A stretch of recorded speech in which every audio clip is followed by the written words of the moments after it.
start, bitch.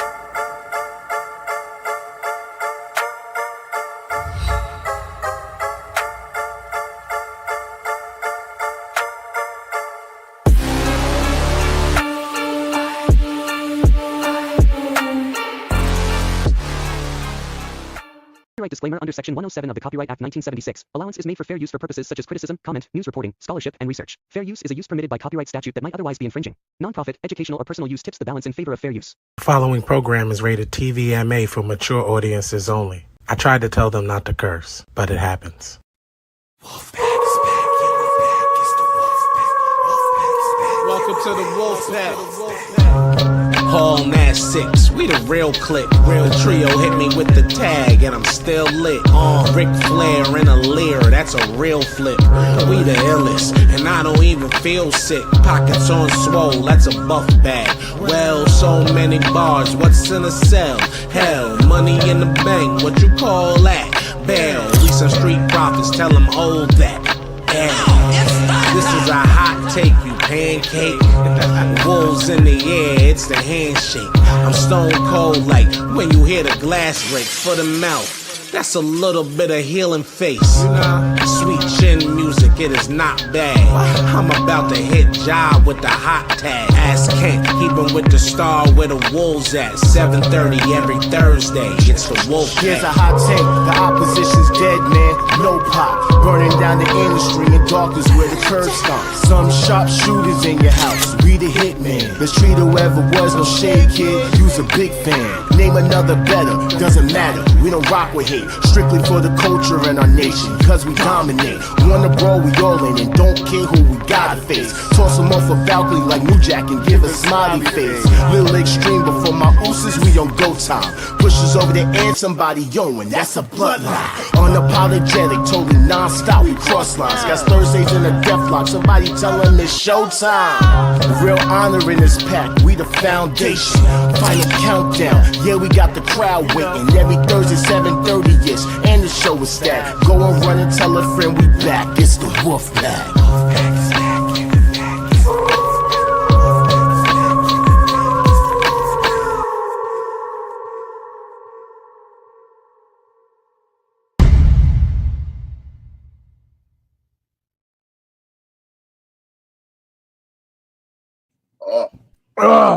All right.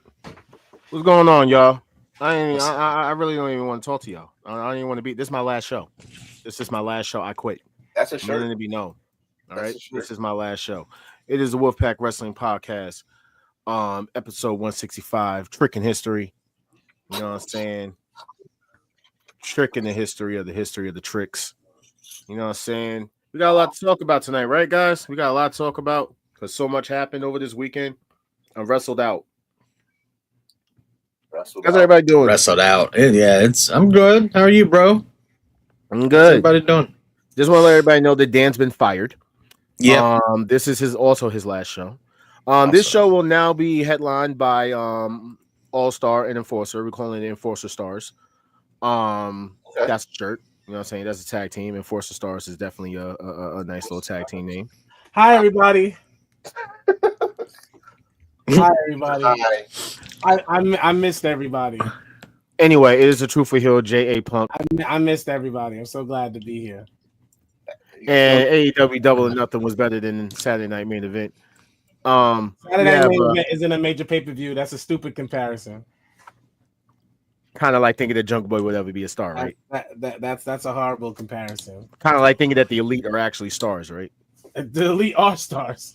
It's called No, they're not. I mean, what does that mean? What does that mean? Don't sound crazy. They could be all elite and not be elite. That's crazy. I mean, you have Marco Stunt. Marco Stunt's elite, so that's your parameter of it being elite. Marco Stunt. Okay, got it. What are you talking about? Anyway, Enforcers in the building. Wow. Enforcers in the building. Nobody would say that the elite aren't elite, but you. That is disgusting, bro. I am not the only person that says that. You know what I'm saying? The Young Bucks aren't elite. They're not legends. They're Young not. Bucks aren't living legends. They're not. And then, of course, we have Dan. You know what I'm What's saying? up, brother? What up? You know what I'm saying? We're doing good. We're chilling. We vibing. All right. Yeah, let's talk about this weekend. All right. Well, first things first. We're here normally every Thursday, 7:30 p.m. ish. You know what I'm saying? You guys can catch us here live on Facebook, YouTube, Instagram. But normally the first hour I haven't been on Instagram for a while. On Twitch at WHOISQU3Z. You can also follow the statement, you know what I'm saying, also on YouTube and also on Twitch. And you can also follow the enforcer, you know what I'm saying, Mr. Attention Getter, you know what I'm saying, also there on on Twitch and YouTube, all that good stuff. You know what I'm saying? You guys could just click the link, you know what I'm saying, in the video description or the bio, whatever you're watching this, you know what I'm saying? That way you guys can access all of our live content and our former videos who have been taken down from Facebook because Facebook is a bitch. So it's all good, you know what I'm saying? We are here, you know what I'm saying? We are doing great. Everybody's doing great. I think we're going to get into some games, you know what I'm saying? So let's hey Dan, you're not fired if you can get this right. What are you talking about? What are we doing, Liam? We're playing games. Oh, you want to play some games? It's time to play the game. Time to play the game. Intro. Fired. You're still fired. I'm not fired. Not fired. You're fired. I don't even know what show I'm on where the elite aren't elite. I don't care what we're doing. That's like a pancake. Do you guys think that the elite are actually elite? Pancake. No. Pancake. Absolute pancake. That's a crepe. The elite is elite. Your favorite promotion job was actually trash while they were going. What? The entire time. You don't even know what my favorite promotion is. Trash. What is my favorite? Yeah. The entire time. What is my favorite promotion? You're welcome. You're welcome. The storylines got better. The multiple matches were able to happen. You're welcome. You're welcome. By the way, Kenny Omega is also elite despite storytelling. So Chat. Hey, Chad, let's do a little thing. Jack Who is Perry John's favorite? Who's Jack's? I got one better for you. Jack Perry has never been elite. So let's talk about it. See why you gotta go Jack there. Perry is probably the weakest one on the pillar. Let's talk about it. Let's talk about it. He is the weakest member of the pillar. And the pillar has actually been trash. All three of them. Because I ain't gonna mention MJF. He's been doing his thing. And he got choked a little bit. Trash. And Jack Perry is the bottom of the barrel. The bottom of the barrel. MJF is doing his thing. Yes. Oh. Wait. God just chose violence when you wrong on Jack Perry. That's why. MJF hasn't wrestled in 3 months. MJF has done nothing. That's crazy. Where's Jack Perry at though? MJF hasn't wrestled. He got choked a little bit. He lost to that guy too. He got choked a little bit. He's chilling. Jack Perry's making money with his hot girlfriend. Jack Perry. All right, cool. Jack Perry's making money with Jack Perry's getting punished. Jack Perry got his job back, and he also got his girl. So why don't you take care of the other half and then try to talk about somebody? Why would I want to be like Jack Perry? Because then I wouldn't be on television, and I would have to sit there and let my girl be picked out on television just to bring some money home because I'm a bum if I wanted to be Jack Perry. I don't want to be Jack Perry. He's a bum, okay? He can never be an elite. Is he on Sami Zayn level bum? Is Sami Zayn level bum? The elite. Sami Zayn is way above Jack Perry. What are you talking about? Zayn's not a bum. Eddie Kingston is above Jack Perry. What are we talking about? Who did you say? Yeah, since you want to go there with me, there's some hot takes up here. Eddie Kingston. Yeah, get out of here. Yeah. Wow. Yeah. I'm choosing real violence early to go watch the game anyway. I can leave now. Whoa. So you're going to sit here and leave us talking about a loser to go watch the Knicks be more losers. You want to have a loser night? That's on you. Bars. Hold up, bro. When y'all got my wife over here laughing her ass off, this is. They chose violence with me. They said, "Hey, you Eddie out of this. You Eddie out." So, with that being said, let's go. Let's talk about this new men's pro wrestling power rankings list that's been going around from Yahoo Sports. Right, number 1 is ranked as John Cena. Correct. Number 2, Cody Rhodes, who went up by 7 spots. Wrong. Number 3, Seth Rollins, who went down by 1 spot. Crazy. Wrong. He needs to go up. Hangman has went up by 60. I think it says 68 or 86. I can't see spots. That's fine. Hangman should be number 2. Jay Also Uso. elite, by the way. Also elite, by the way. I'm tired of y'all. I just realized this. Also the elite, by the way. You okay over there? You okay over there? Because he hasn't redacted the elite in so long, so you'll be okay. Are we serious? Are you gonna kayfabe me? We're gonna. Let's just go on. Jay Uso's number 5. We kayfabe. My bad. That needs to go down. 6.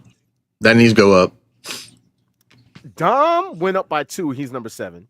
That's fine. CM Punk went down by 3. He's number 8. He needs to go down more. Logan Paul and Gunther. Logan Paul. What? I feel like the people are fine. The order is wrong. Yes. I don't even think that the people are fine. I mean, Logan Paul. If we're talking about the past 3 weeks or whatever this power ranking, however long it takes them to update it, like he had a little shine for the past 3 weeks.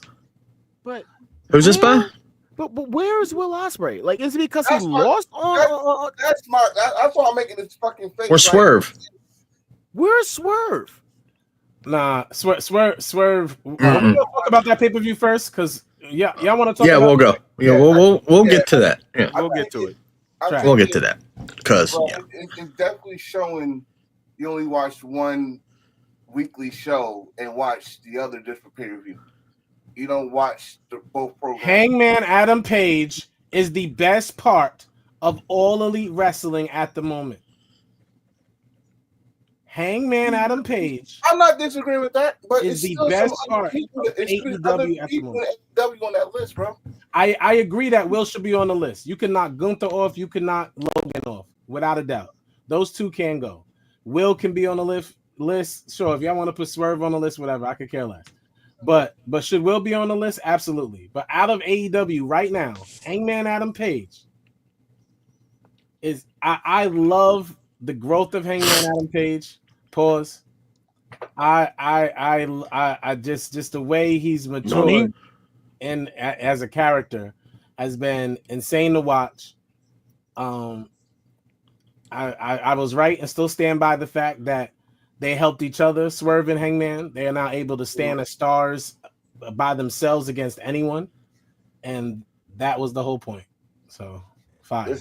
This is twice that Hangman has developed a character and it worked in the story. So yeah, he deserved that spot. What's up, Joe? Will Ospreay. I asked this question. I'm going to ask it on here. Can anybody name me a bad AEW Will Ospreay match? I can't name you a bad Will Ospreay match. Period. I've never seen. I'm just keeping AEW for right now because for some reason a lot of people don't know that Will Ospreay, who the fuck Will Ospreay before AEW. No, I've never seen a bad Will Ospreay match. Right. So we got those two. Now, if I say Swerve, maybe because this crazy thing that happened this past weekend, but if I go another name that might be controversial, but to me, he should be maybe number 10, Kyle Fletcher. Kyle Word. Fletcher has been cooking. That's agreed. So, He just lost. But they're not talking about wins and losses because I see a lot of motherfuckers on this list that also wins and losses. In fact, on this list, he just lost Twice. And got Twice. Tsunami. Yeah, he did get Tsunami. Yeah. So, He did. The Tsunami Poppy. He did. You know why? You know why? No, let me go. Yeah. You know why? You know why? You know why? Because I told you I was coming back for that bitch ass Fragile Phil, right? He caused me to get injured. Y'all thought I was playing. He should have never moved Roman Reigns out of the way and let me Tsunami that freaking mother. You don't understand. You don't understand.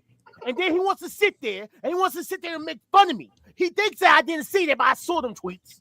I saw the tweet and delete. You're not freaking slick, Phil. So what happened?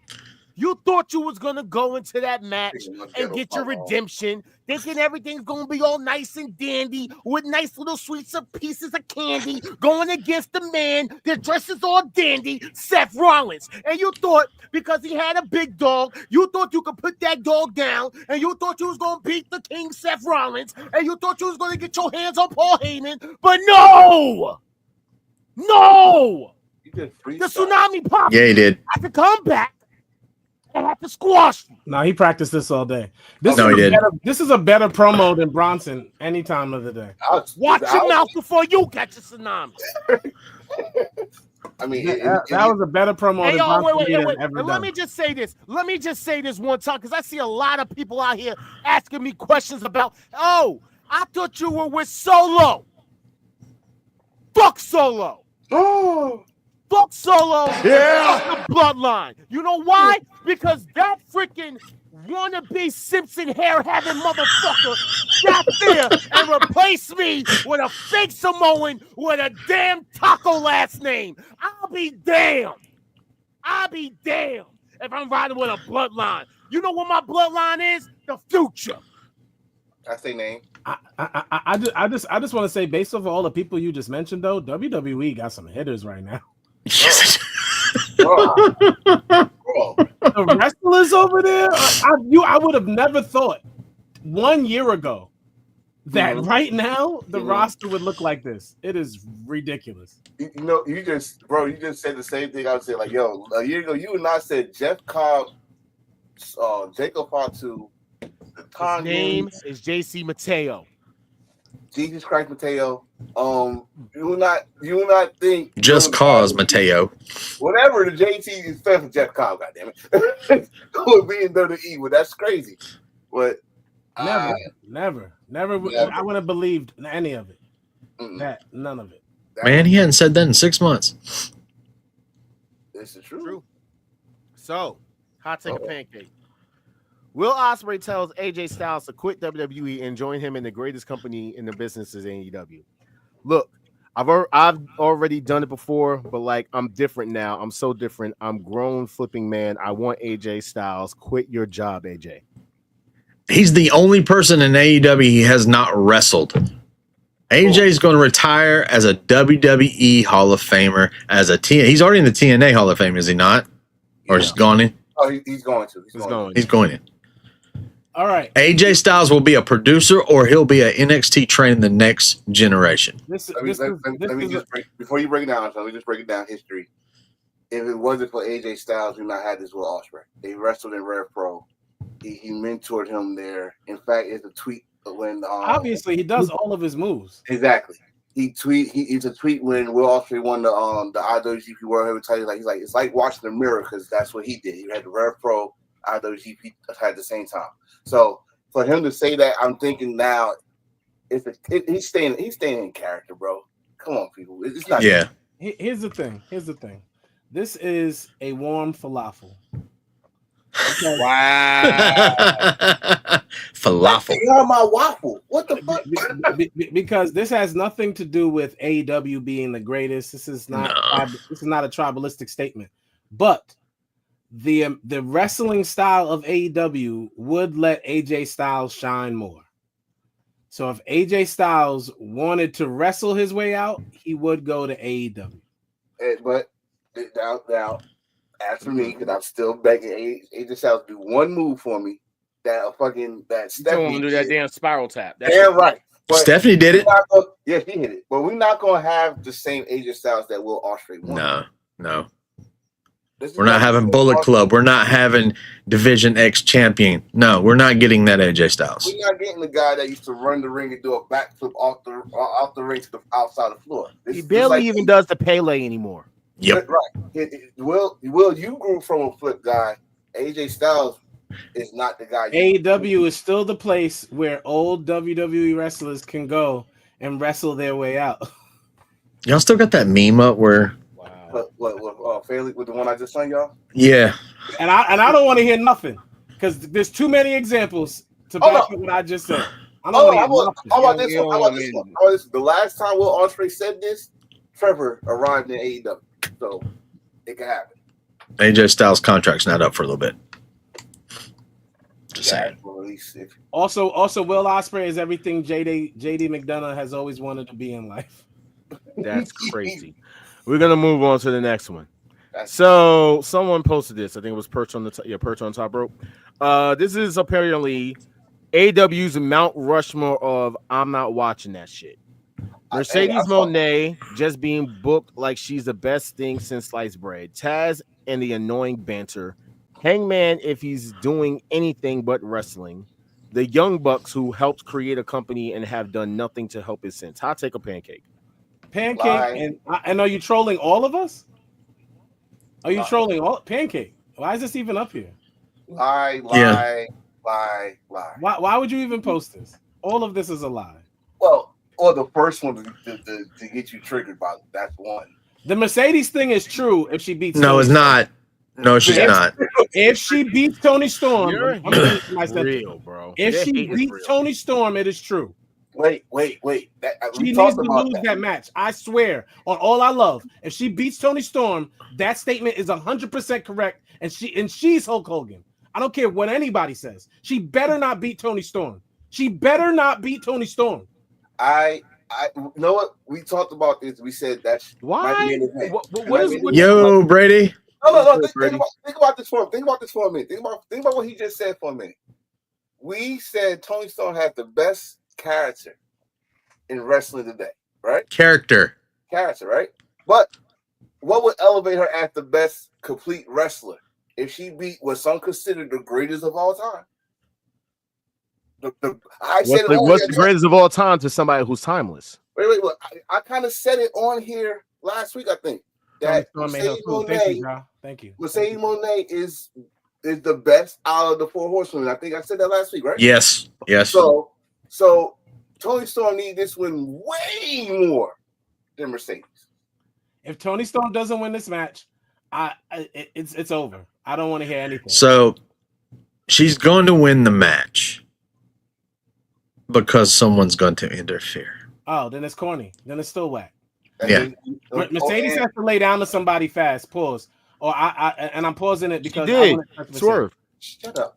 Ah! Wait. Shut up.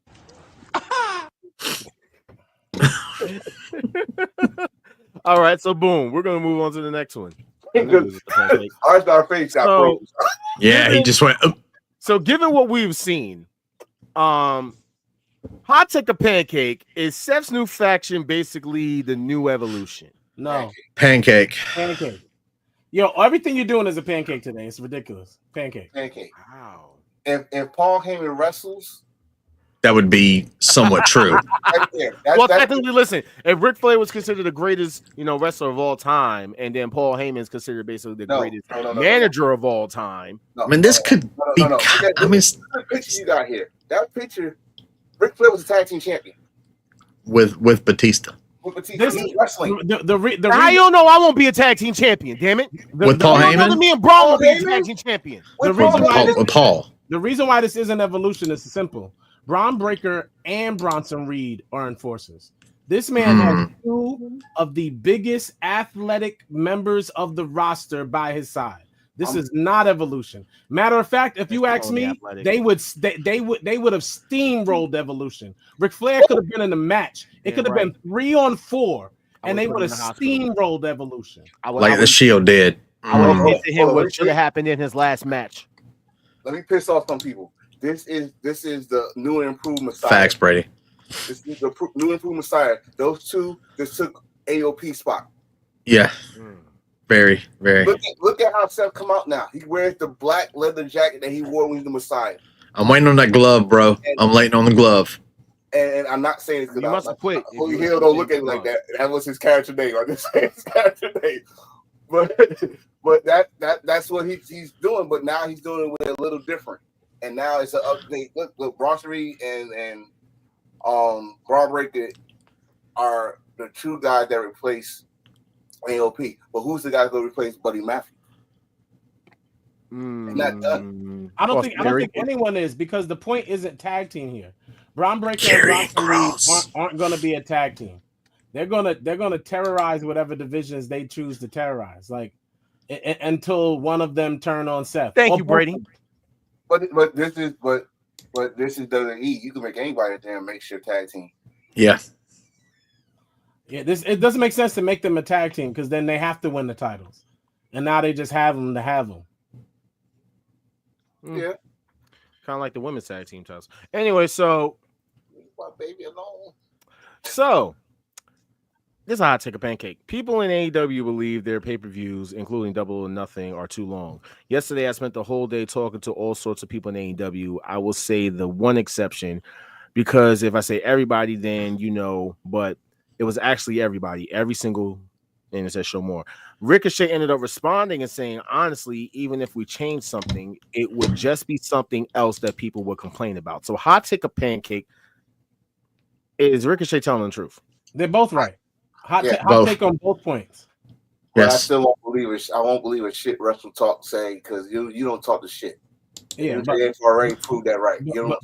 But it's still a hot take on. Yeah, but yeah, it's still the show is a tad long for my attention span. I'm not gonna lie, I really do fall asleep. I'm not even joking. Like no. I understand what you're saying. Right. It can definitely get like overwhelming.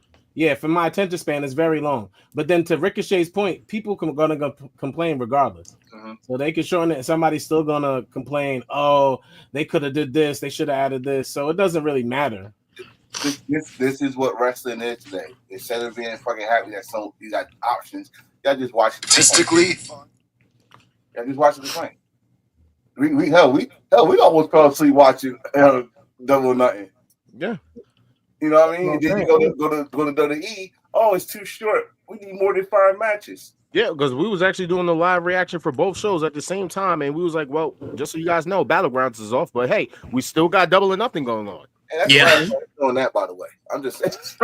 I don't make decisions, but that's the last time we choosing one or the other. I'm not doing both. It was a little much, but we handled it. You know what I'm saying? When you learned that was bullshit. So here's the last game before we start going over some of these reviews real quick. So good lord. Question. What's your unpopular you getting back to your music? Brady, you doing music? I think he's still in the hospital, bro. Well, he's getting back to his music. He's probably listening to music. Okay. Enjoy it, bro. Okay. All right, brother. Take care of yourself. See you next week. Thank you. All right, what's the unpopular wrestling opinion that will have you like this? Mercedes is the greatest women's wrestler on the planet today.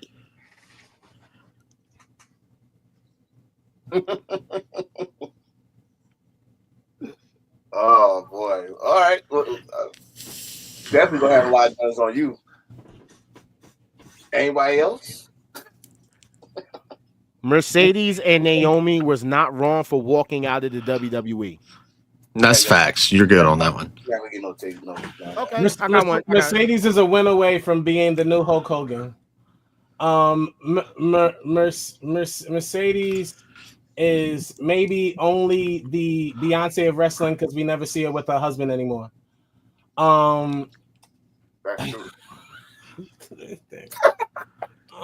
Jey Uso is the champion just because he's Roman Reigns' cousin. I got one. Shawn Michaels should book the main roster because Triple H is not doing it no more. WWE fans started tribalistic, toxic shit. And you know how I know that's a lie? I was watching old Wolfpack episodes from 3-4 years ago yesterday. Because I'm about to just ruin your whole life when I clip certain clips and realize the tribalism that was being talked about then and what side it was coming from, and it was not WWE. So it was I literally know the date where the tribalism started on the show, and I love that you brought that up. So thank you. Bailey Joe, lies. Okay. Yeah. None of what I just said was lies. None of what I just said. Shout out to our brother Chris. He was on the show. And it's all we talked about it every episode. You did a whole episode and had like 8 different people on the episode. I watched it yesterday. That's the beauty. So tribalism started because of the Wolfpack Wrestling Podcast. No. He said that he can. Said it was because of WWE fans, and that's, my friend, is a lie. That's not a bad opinion. That's a lie. It came from wrestling fans, period. And then every one of you pick sides, except you who waffles, depending on what wrestler you like at the time. Okay, let's you know what? No. We're gonna do this. I got another one. Get your ass up here. No.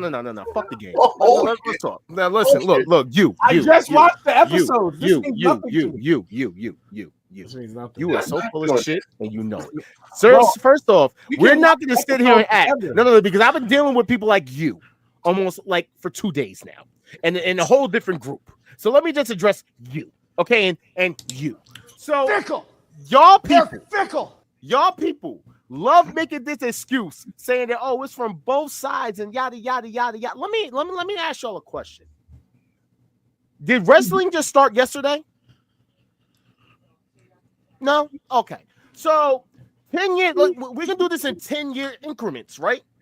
Right? You said the same thing 3 years 10 years ago. No, wait, 10 years ago. 10 years ago would be what, 2015, right? Mm-hmm. Was there God, man, that sounds like me. was there an AEW? No. No. There was a Ring of Honor. There was barely a TNA. What are you talking about? There was barely. Oh, exactly. That's where I'm going. But you want to know the funny thing about it is that you brought up TNA. Okay, I love TNA. The TNA that was always talked shit on, you know what I'm saying? Let's take the 10 years I loved it. back from that. You know what I'm saying? 10 years, that'd be what, 2005-ish, remember? I could have swore that people was like, oh, who cares about TNA, that graveyard, and yada, yada. Where did all that come from? I mean, ECW was not around in 2005. WCW wasn't around in 2005. So I'm pretty sure that came from the WWE fans, correct?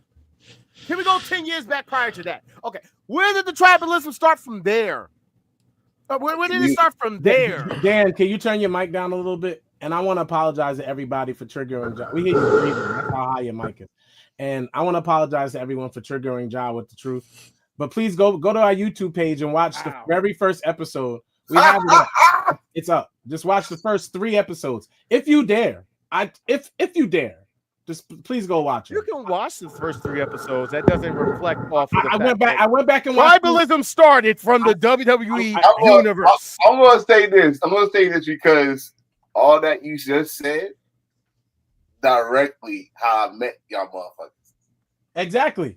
Because that's why I said me and John, we can talk about TNA, the bad, the good. Enforcer, I know when you were on the 2nd episode of the Wolfpack Wrestling Podcast when we came to YouTube, because I watched it yesterday. And you know what y'all talked about? Tribalism. And then you were on the 4th episode with like 8 people I didn't know, because I missed the first few episodes after we came on YouTube. And y'all, you know what you talked about? Tribalism. And do you know what got brought up tonight 4 years later? So anyway, Fine speech. you know, like listen. Tribalism has always been here. It's just now it got high tech social media and everybody got a voice or they got trigger fingers. It has always been here. It's always been. But before are we finished with this one? Are we finished with this? We move on. I'll do one, but I've said it before. What? Bret Hart's not the best Hart. Oh yeah. Cody Rhodes is still a player 2 ass nigga. Who what? Cody Rhodes is still a player 2 ass nigga. I don't know, bro. TNA has been completely holed and is WWE's bitch. Now it is. Jacquez is 75% always right. 75? Let me talk to you. Trick Williams is the worst wrestler in WWE. That's not an unpopular opinion. That's just facts. No, that's a lie. Maxine is actually worse than Trick Williams. Maxine is a Barely. valet who wrestles on occasion. She's not a wrestler. This man says he's a wrestler, and he is the worst wrestler in WWE. Tozawa. Tozawa's a dude. Tozawa can wrestle. Are you crazy? See. Unpopular opinion. Trick Williams is a better wrestler than Tozawa. Oh, you're just trying to trigger a motherfucker now. Yeah, we're not doing this anymore, bro. Unpopular opinion. Trick Williams' knee is probably a top 5 knee finisher of all time. Next. So let's get into it real quick. Oh my God. All right, so let's talk about WWE Saturday Night Main Event. No. You doing this. You know you trigger me when you do that shit. You know that. You know that. I'm not talking about this because I'm not talking about this. Let's talk about it. Just a quick 30-second tidbit.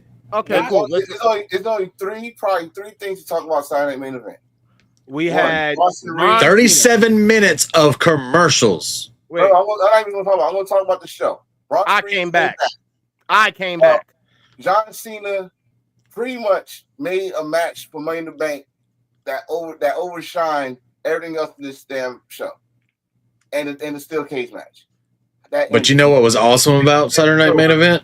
That just made sure a boxer that just don't know he forgot the wrestling rules. How did he win by walking out the door? Other than that, we're gonna talk about how many commercials he had, which was bullshit. Let's talk about the best thing that happened on the show. We got Ron Cena. Ron Cena was the best thing that happened on the show. Yep. That was the funniest shit in the entire time. Came out to the music, had his own shirt. I loved it. So remember that we talked about, that tag team match that John Cena was supposed to be in, and Jonathan Coachman claims that Travis Scott screwed over the WWE over teaming with John Cena. It was supposed to be Travis Scott, but Travis Scott, we are hearing, is flaking. It's very widely known that Travis was training with Booker T and he was supposed to be in this tag match. That didn't happen. Let's not forget the storyline, guys. It was just the three of them, Cena, Cody, and Travis Scott. That's why he's got to be brought forward, and he's not. Now they're scrambling to figure this out. So I get that's apparently why we're getting Cena and Logan Paul. That's not the reason. That's not the real reason. I mean, it's a better choice though. Yeah. Because he got backlash online, and now he's Travis Scott is smaller than freaking Darby Allin. Like, why would I want to see him wrestle? I mean, hey, listen, all I know is WWE's had a lot of shit going on within the last week and a half between WrestleMania and all this. We'll get into it. They got more canceled shows than Netflix. So it's crazy. It's crazy, but at the same time, like, I don't have no problem with Logan Paul being replaced on this. It kind of makes sense what they did on Saturday Night Main Event. Yeah. Because one, Logan Paul and Jay was supposed to wrestle at Backlash, but people was whining and complaining, so they put it on Saturday Night Main Event. Now, guess what? Y'all should be happy because Logan Paul didn't get the title, and you get a pay-per-view with him and John Cena versus the WWE champion, opposite the World Heavyweight champion. With your boy, Cody, who also came back, that no one talks about, except for his new podcast. No one wants to talk about Cody. Who cares about Cody? I know a couple people. Cody's, we'll see. Where he at? This gonna be the road to his redemption to get the title back, possibly at SummerSlam. Awesome.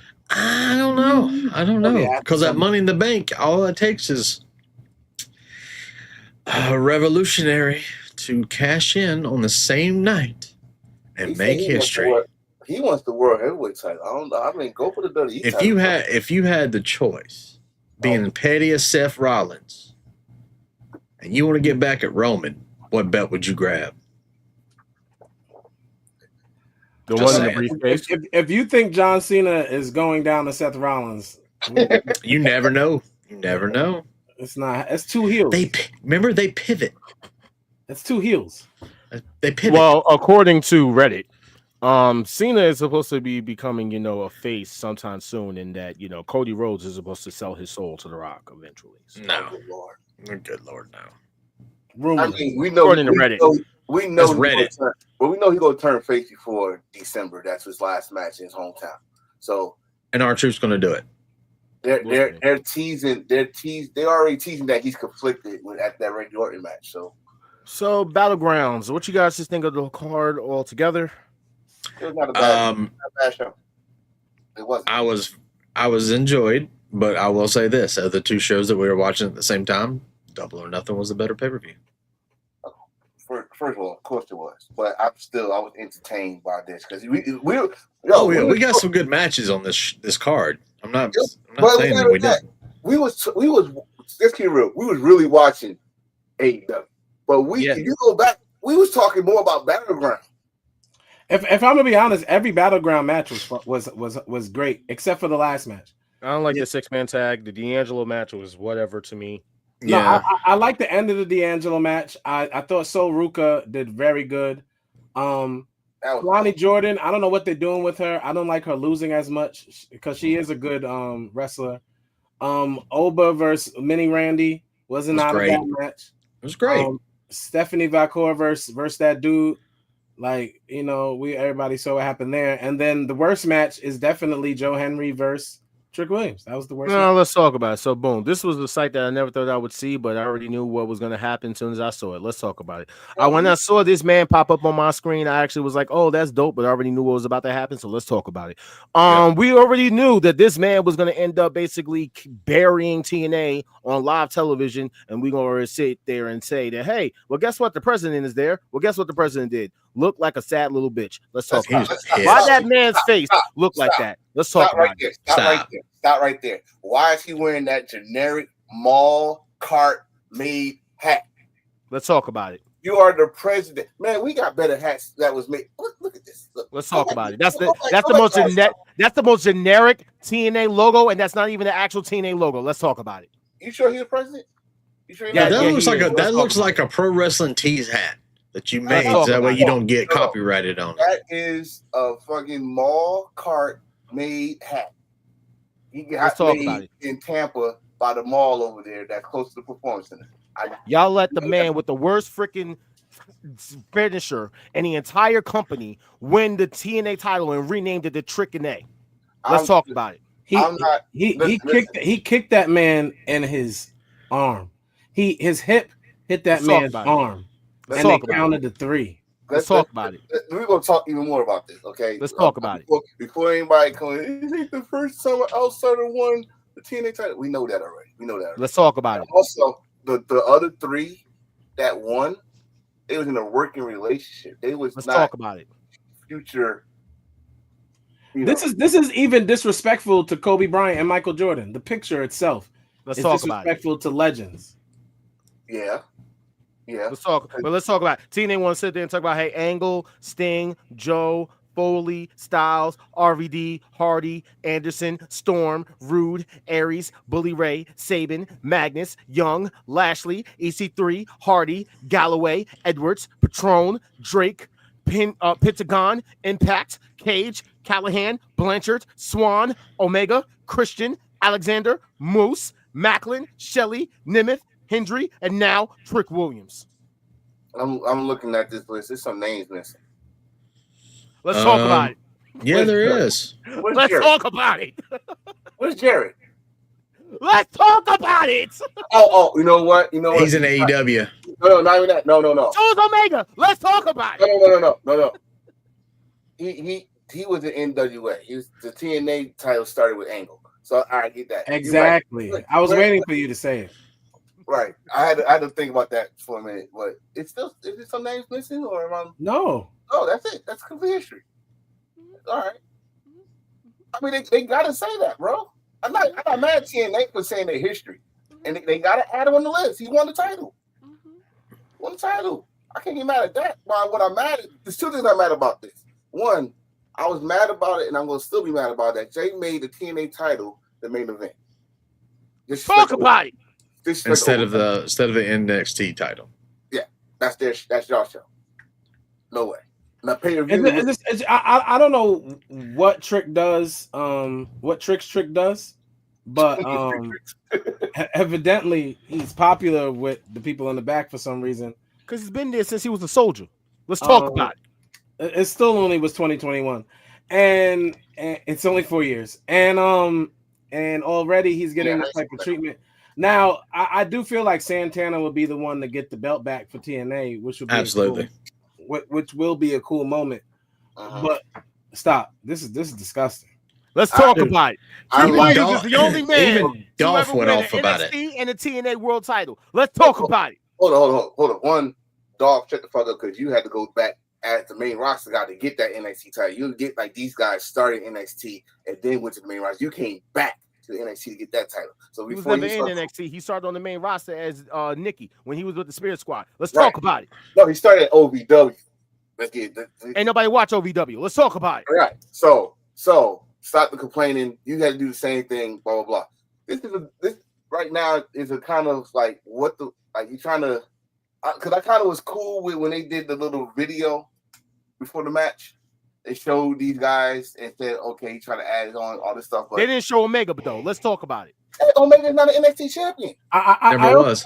I also want to be very clear that It was a team. and none of the Trick William truths that we are giving people about how bad he is.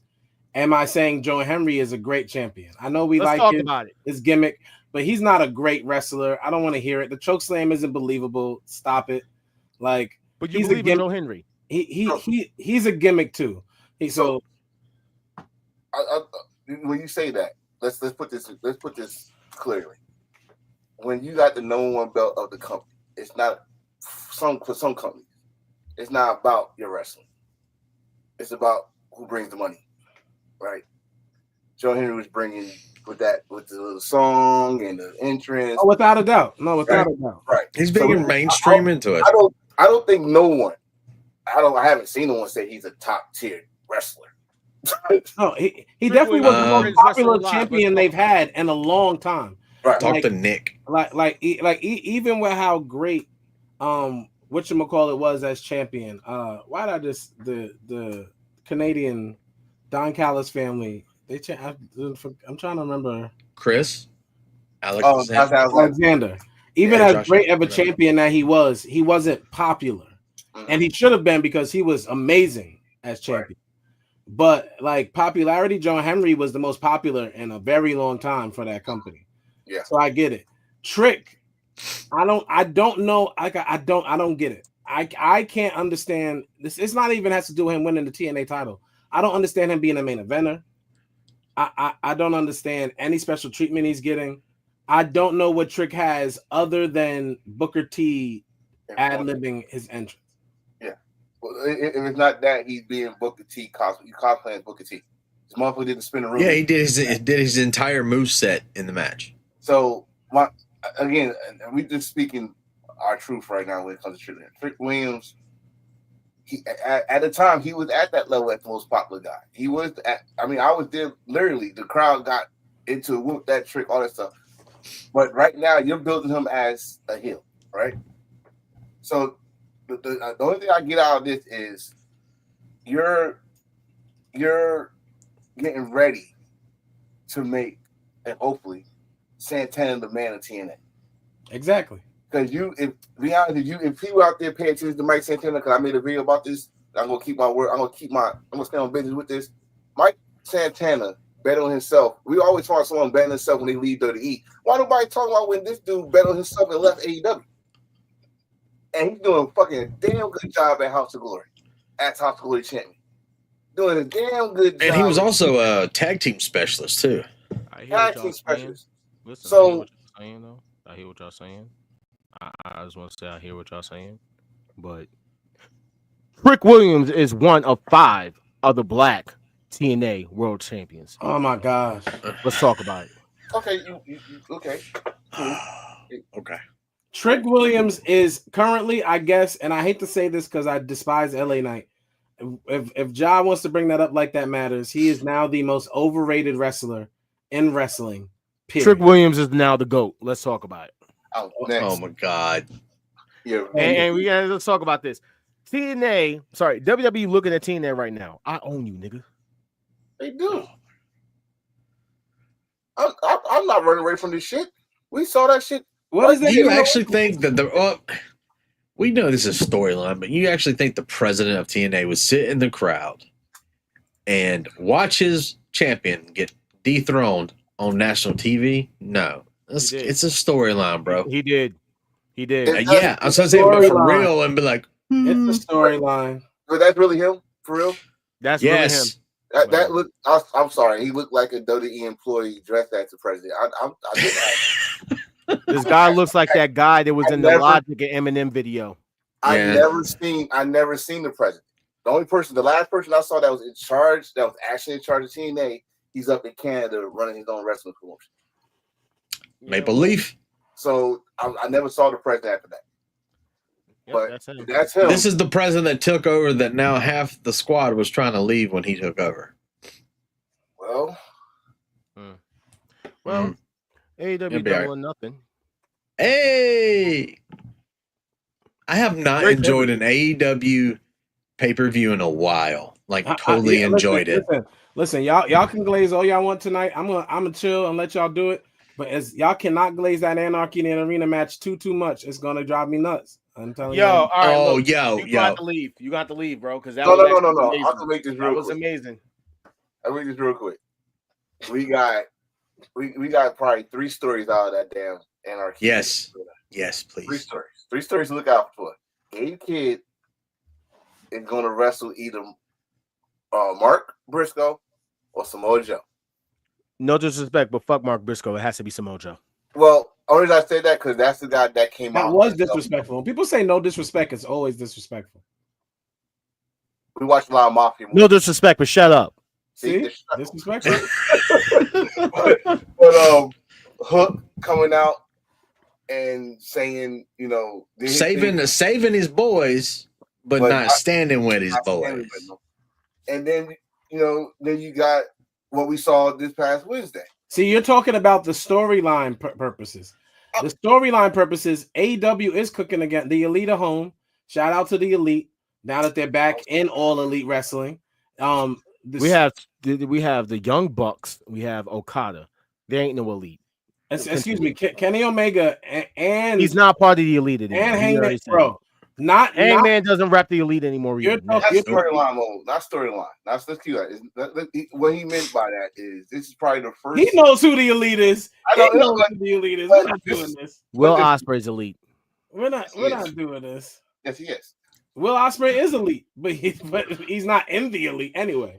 There's two different versions of Elite right now. And anyway, outside of the storylines, which are magnificent, this match was one of the biggest spot fests of all time.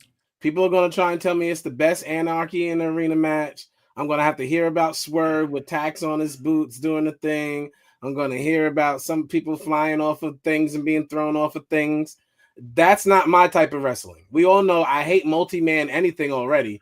And now you just turned it into when music is playing during my wrestling match. The body is the flow. Let the bodies hit the flow. Hold on. We kind of planned that just to see your facial reaction. It was perfect. It was perfect. Bodies hit the floor. Let the bodies hit the floor. Let the bodies hit the floor. I did have a problem. I had a problem. I like that song, but they play that shit 35 times. Hey, Tony Khan had to pay the musical rights for that song. He's gonna play it as much as he wants. 35 times though. I That'd be got fine. that song. And I played it 35 times. Oh, sorry, you okay? I told you not gonna like that. It was CCW though. It was in there. It was, but yeah, to play it 35 times. Like I'm so excited. I was dying when that happened. Just go ahead and rate the match, and then let's talk about the other ones. Just rate it. I mean, we already know it was a 10 out of 10, but that's besides the point. It was a needed match on this card because this card was way too long. It was fun. It was trash wrestling. Yes. Spot fest. Yes. But you know what? It was entertaining. FTR and Nigel McGuinness and Daniel Garcia probably could be left off. Yes. That could have got left probably. Off. Yes. No. If it didn't get left off, that should have been the cool down match. I want to know why Daniel Garcia, Sammy Guevara, Jack Perry, because Jeff Garcia, they don't want to call him a pillar, but he belongs in that category of young men that were there in the beginning. Darby Allin, why Darby of all people? I'm not getting into the MJF racial things right now because y'all are absolutely bugging, and I can't get into the socio-political just degeneration that is currently taking place with the whole MJF story with the black. Okay. I love the NWA. I absolutely refuse. I absolutely refuse to get into that at all. At all. What the fuck you call them?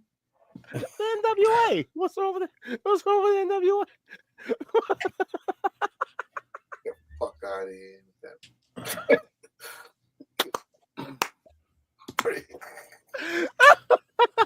Go. Do you remember the time? They're as old as Dr. Dre. They could have been. MVP could be Dr. Dre. Yeah. So am I allowed to say what's on everybody's minds? Who MJF is? Go for it. Say it. Jerry Heller. That's why I left. Till you said that shit. Ripping off Ice Cube for his check. But we go. I love her in the background. She's like, "Oh, no, that was hilarious. That was hilarious. That was hilarious." No, it's it's gonna come. It's going to happen. Daniel Garcia is a disappointment along with everybody else in that class. I'm sorry. I'm officially disappointed. Except for MJF, who obviously reached higher heights than Darby Allin trying to climb Everest, like in wrestling. Question, since you brought it up. Do you think they ran out of ideas for Daniel Garcia? Yes. Yes. Maybe. You know they have. It is not working for him. It is not working for him. I think this is what limited Daniel Garcia. What happened to him back then. They kept on putting him in fucking groups. Yeah, it's over for him. They Ricky Starks him, huh? You know who was smart enough to know it was over? Ricky Daddy Starks Magic. 2 times. Daddy Magic was able to hop on commentary and do something else because evidently it's over for him. Like, no offense. He belongs on commentary. I'm sorry. Wait. That man belongs on commentary. Well, he's great on commentary. You might say both of them knew what was coming because dude said, "I'm gonna get you pregnant because I can't take this shit no more." Exactly. He got Ruby pregnant ASAP. Smart man. Ruby been over. Like at the end of the day, Daniel Garcia should have been. I'm gonna put it on your love face. Oh wait. Oh God. Daniel Garcia should have been had a plan B. No offense, Daniel Garcia. You're young enough to have figured out if this doesn't work, what can I do? Even character-wise at this point, because this ain't working. Even Britt Baker. Never mind. The thing is, Joe, he came when he, especially in the Indies, his character is being the wrestler, being the American version of Shibata, right? In fact, they was trying to tease that as a tag team, at him and Shibata as a tag team. Wait, you're saying Daniel Garcia is playing the role as the wrestler? That's what he was doing in the Indies. When he won the Battle of Los Angeles, he was the wrestler. He used to always come out with the freaking towel just like Shibata, wear the black tights just like Shibata. But Shibata really fights in real life, right? So wait, so Daniel Garcia was cosplaying as a wrestler. Gotcha, motherfucker. He was, kind of like Jack Perry. Yeah. See what I'm saying? We ain't even. Let's Daniel Garcia in AEW is nothing but a hip thrust. So boom. He is Ricky Starks. Buries another talent. Mercedes buried another talent by using Tony Storm's big package. She stole the finisher and won her match. One of the best matches of the night. I don't even know if you saying that is PG. Don't forget that was a DDT because she spiked on her fucking head first. Yes, it looked like a roll up. It was, but I'm thinking of DDT because that shit hurt. All I know is that the CEO won. All right, she is your Mrs. Owen Hart's Women's Champion tournament winner. I was so grateful she didn't bring that belt out with the other ones and kept it around her waist like She did. Oh yeah, I know. I'm 4 belts Monet. You know what I'm saying? I'm gonna tell you this one. I'm happy she buried. I'm sorry. I'm not a fan of this Jamie Hater. I'm a fan of the. It wasn't a bad match. No, listen. It wasn't. I'm not saying it was, but it was the greatest match of all. It was a good match. WandaVision Jamie Hater is a lot. Like, it just doesn't work. She's stuck in whatever era sitcom she's stuck in, and like Jack Perry's hair. And bro, at least she got her beard. Mercedes is the new Hulk Hogan. No, she's not. When she beats Tony Storm, I do not dispute me about this. Period. Okay. Period. If she beat Tony Storm, I don't. You have no argument. You have zero argument. Jack Perry is the equivalent of this generation's Disco Inferno. Jack Perry is this generation's equivalent of Disco Inferno. Wow. He's not. It doesn't make sense. Wow. He's just sad that Mercedes is a political player. He's just sad because he wishes that Jack Perry was a political player. Let me help y'all out. I hope Beyonce hits Mercedes with a cease and desist. I mean, yeah, she did. It's going to be possible. I hope that there is a 90210 remake, and they don't cast Jack Perry. They won't. He's too old. That goes. Well, wait a minute now. You know the rule. They was like 34 years old playing. Yeah, those people were 30 years old on that show. 27. That's old as shit. But yeah, I like the match. I'm happy that she actually won because Daphne from Scooby Doo was not it. I want to hear the story. No. Jamie Hayter's That's why you didn't want the match to happen because we already talked about it. I kept saying I wanted the match. I was like, I wanted Athena to basically come through. I wanted the match to happen. I wanted Jamie Hayter to go against Toni Storm. It was the perfect storyline. It was like long term. Jamie Hayter has no heat. That's what it is. It's like she has not. The main focus of this tournament has been Mercedes. Wait, watch this. This is the first time I'm going to say this. This is the first time I'm going to say that story don't mean shit. This is when money is involved. It doesn't. Mercedes, undefeated, win all the belts. Toni Storm, the hottest thing in fucking wrestling right now. Take my money. It's history. I don't give a shit about Jamie Hayter. It was the last person to, when she won the title. Matter of fact, I'll make this declaration. If Mercedes wins, I'm not watching AEW for at least 6 months. So don't even ask me. Don't even ask me. Don't even ask me. The hate is real. The hate is real. Don't even ask me. Is this official? The hate is real. The hate write it down. I promise. Let Mercedes beat Toni Storm at that pay-per-view. Let that happen. It's documented. Wow. That's I don't think it's strong hate. It's dead on business. Because that's ridiculous. Let that happen. I promise. Oh, shit. I don't care how good the match is. I don't care. Let that happen. Toni Storm lost to Mariah May. Where's she at? Mariah May? On the way to fucking WWE? Nope. Most likely. I'm kidding. She's not going to WWE yet. So like, going to Toni Storm could lose and still be the greatest woman alive. Toni Storm should not lose this. You think Toni Storm should lose this match? I'm thinking that Toni Storm actually might win this match. Yeah. She better. She better. I don't think there's matter of fact, you know what? If it means I got to deal with you and your trash talk about Mercedes for a good 6 months, I hope Mercedes wins. I hope she buries the fuck out of Toni Storm and her big ass bottom. He's still gonna talk crap because you're gonna say stuff about her. Wait. You admit she's burying people? No, she's not. Yeah, he has to. Yeah. Anyway, yeah. Let's go. The one thing I do want to talk about Double or Nothing though, real quick before we start moving on.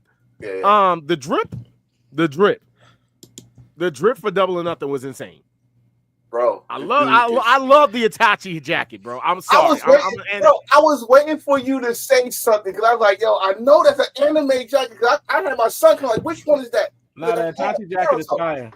That Itachi jacket is fucking fire, bro. I want that jacket so bad. I don't understand what was the difference. This was not a stretcher match. This was an ambulance match. It was an ambulance match. It's kind of like saying that no DQ and a street fight and no holds barred. They're all the same damn match. Shout out to Ashley who said that before. Stipulation was stupid, and Josh said, no disrespect earlier, so I'm gonna attach it to Mark Briscoe again. No disrespect, Mark Briscoe. It's over. It's over. Go home, be with your family. No. You talking about me? No. You're done. You're washed. It's over. Let's get back here. We're right here. Respectfully. No.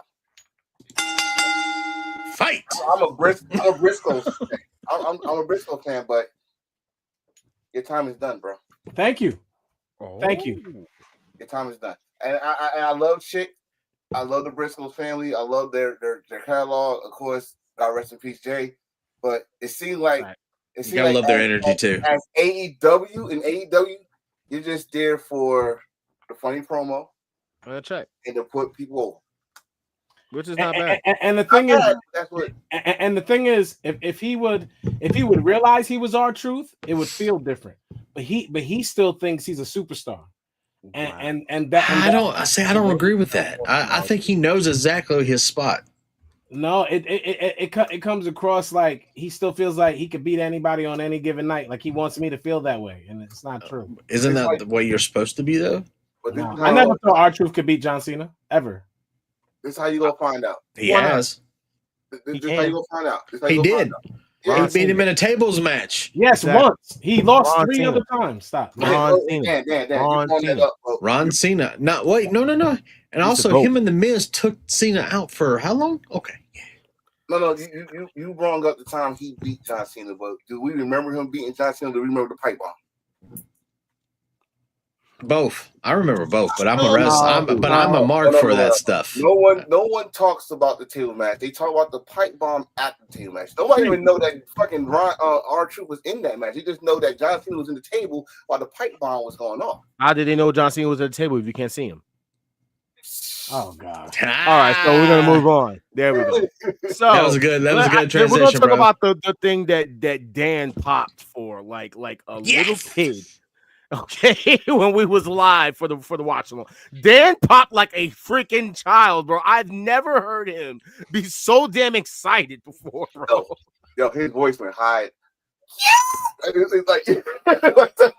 Oh no, the fiance was like, "What's going on?" Because I was like, "Yes!" I love that shit, bro. So Swerve in the Predator gear, bro. Like, and I got like the close-ups of it. Mm-hmm. This shit is so fucking fire. I loved it, bro. The beauty He thing has the insomnia on the helmet. It's so fire, bro. It is. You can't hate that. That's just all, bro. You can't hate that. That shit dope. Yeah, that shit. As soon as I saw the lights come on, I was like, "Oh." The ladies who did it, the walkout. Perfect. And we got to see my man's bust out the Swerve Foo, as I like to call it, or the Swerve Wick with the staple gun again. You know I loved it. The staple Foo, if you want to call it, whatever you want to call it. All I know is my man was out there busting shots. He got a staple to the mouth, and a lot of people thought wrestling is fake. And then all you gotta say is show them this. Yeah. That man. They showed it to the camera. They showed it to the camera. That was the best part of that staple shit. We seen him staple the Young Bucks millions of times. We seen him staple everybody, but when he got stapled, and how she did it, I like that's the best part of staple. It was also very comical the way he did it because it was just perfect. He threw one of them in the air, and then he got thrown up in the air, and then he just did it out of air, just straight to the forehead. The shit was hilarious.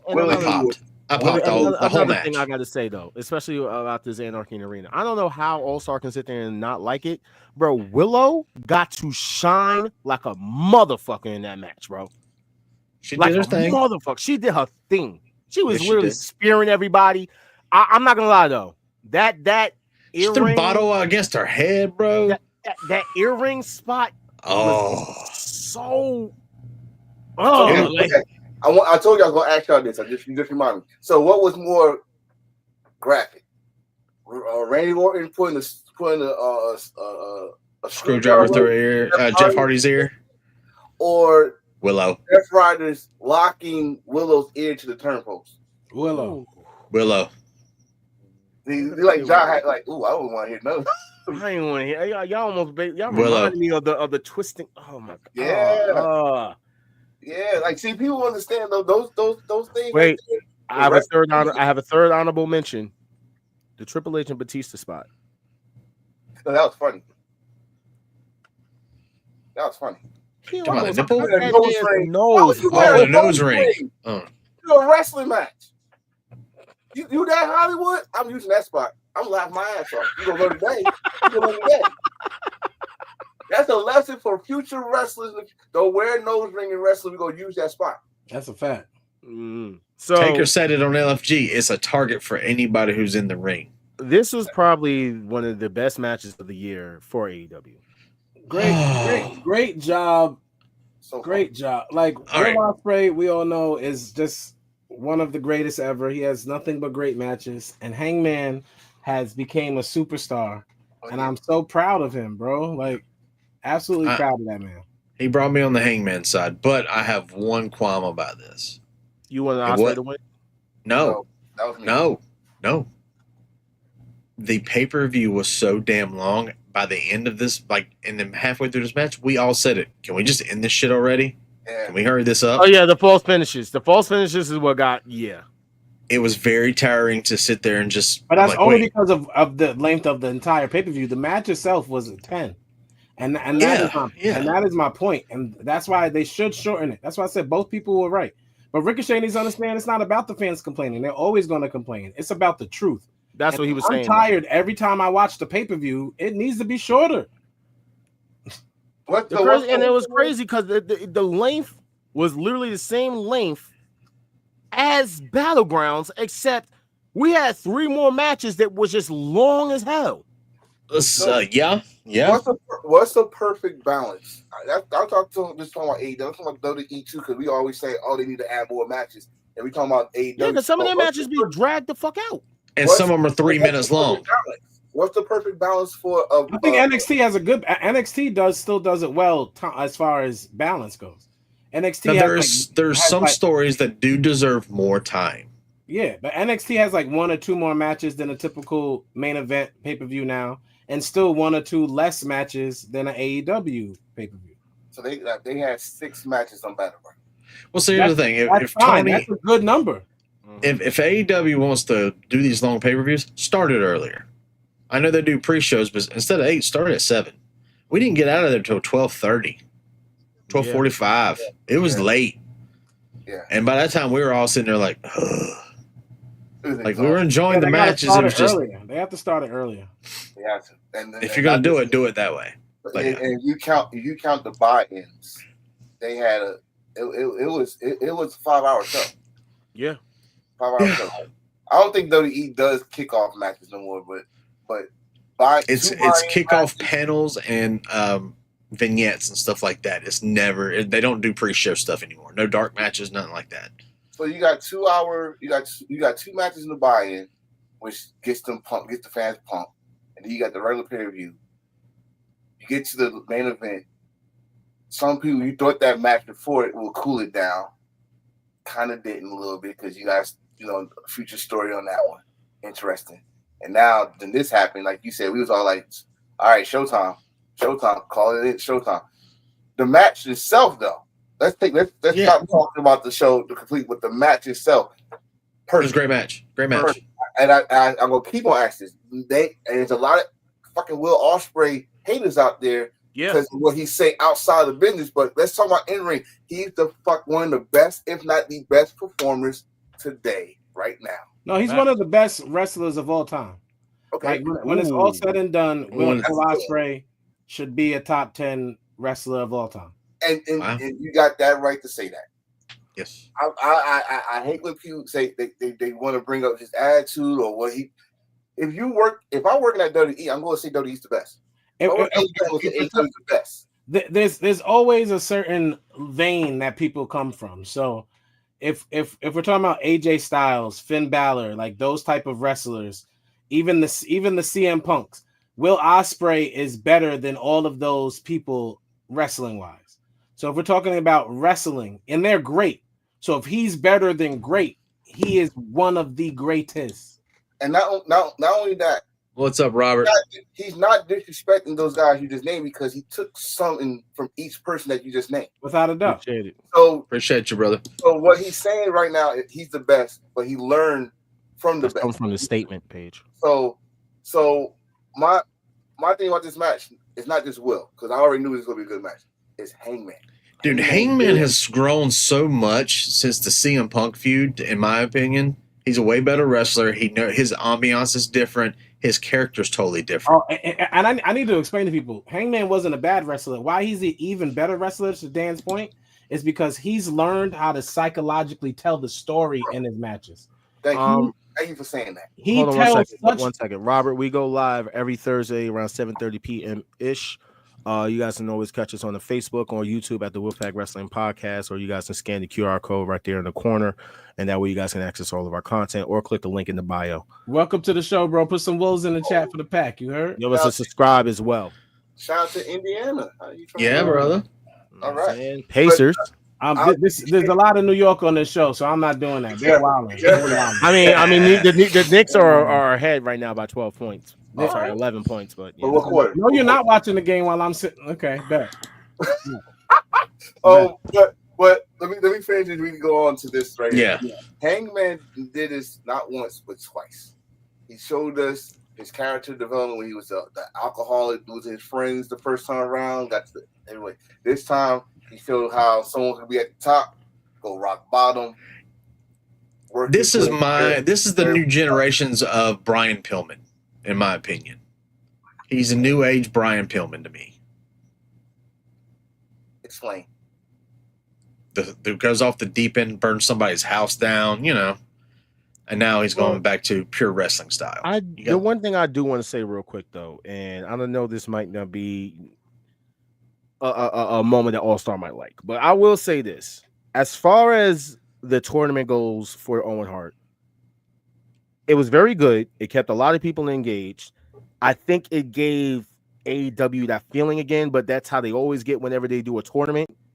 And about to build up to a pay-per-view. AEW, like we had said, has been cooking for a while now. When it came down to the final two matches of the tournament, both matches to me delivered. And I know how All Star feels about Mercedes or whatever, but I'm just gonna sit here and say this. And I know how y'all, some of y'all feel about Jamie Hayter. When I went back and I actually rewatched the match, them women was throwing blows, bro. They was literally throwing blows, and I'm not gonna sit here and act like they was not getting it in. Them women went ham, bro. For real, for real. I have to give them their props on that. Bro, I know, like, regardless of if, like, Jamie doesn't look the same or whatever they like, the case may be, or all my jokes aside or whatever. Those women really cooked. They actually cooked. I feel like they cooked more than the Toni Storm and Mina match. Bro, go back to last week when I said this. I said, when the last time Mercedes actually, let's keep it real, because he's above. The last time Mercedes had a bad match, which was not her fault, was all in with Britt Baker. Britt Baker. Yeah. Yep. He's been cooking ever since. So I'm like, her and Jamie, it would bring Jamie back to where I used to like Jamie in the wrestling. Because Jamie coming back from injury was not Jamie Hayter. No. So this was probably her best match, right? That's why it's not I don't like Jamie Hayter. I wanted to go back to where she was as champion before she got injured. But I wanted this match more. Every week. More Toni Storm if she wins. It was standard for those that doubt Toni Storm. She said in her promo this week. Oh, the promo. Well, we'll get to that in a little bit, bro, but yeah. But I'm just saying, she said in the promo this week. And Mercedes said what she said. I'm looking forward to that match. Then I would have looked forward to Toni Storm, Jamie Hayter match. Yes. When we talk about that, we gonna talk about it because we did the live thing last night on Twitch. Yep. And shout out to everybody that tuned in. But yeah, man, like we definitely gotta talk about that. So speaking of which, so we know that All In Texas is all set. Saying we got our championship matches, which is Toni Storm versus Mercedes for the Women's World Championship, and then Jon Moxley versus Hangman Adam Page for the AEW World Championship. Now, let's get into this shit that also got announced. So, once again, WWE is on their petty shit. So, WWE announces massive weekend takeover Atlanta, July 12th and 13th. Oh, wow. What day is a wrestling event happening on the 12th? Oh, wait, that's AEW All In, Texas. So, you guys are going to basically put the Great American Bash NXT and NXT, like This at first I did not have a problem with this until the Great American Bash. The Great American Bash is played in the afternoon. All In is going to be at 3:00 in the afternoon. So it's another side by side. I have no problem with the Evolution because we've been begging since the first one for years for another Women's Evolution period. And the Saturday main event. It is what it is. The problem with Evolution though is that it's an hour-long pay-per-view. That's bullshit. It's gonna be more. listen, right now, everything is not set in stone. And with WWE, card is subject to change. Also, time is subject to change. Yeah. They got so many women there. You think they're going to do a battle royal and 2 title matches? Probably. That's lazy booking. That's what they did before. That's bull. That's lazy ass booking. Well, I mean, and listen, I've seen people be like, well, how do you know that this wasn't booked in advance of the bullshit, bro? Like, can we know for a fact that AEW announces these events ahead of time to the point that Tony Khan actually stopped announcing events sometimes ahead of time. And somehow, shape, or form, these events from WWE just pop up out of nowhere and it's the same damn day. Proof.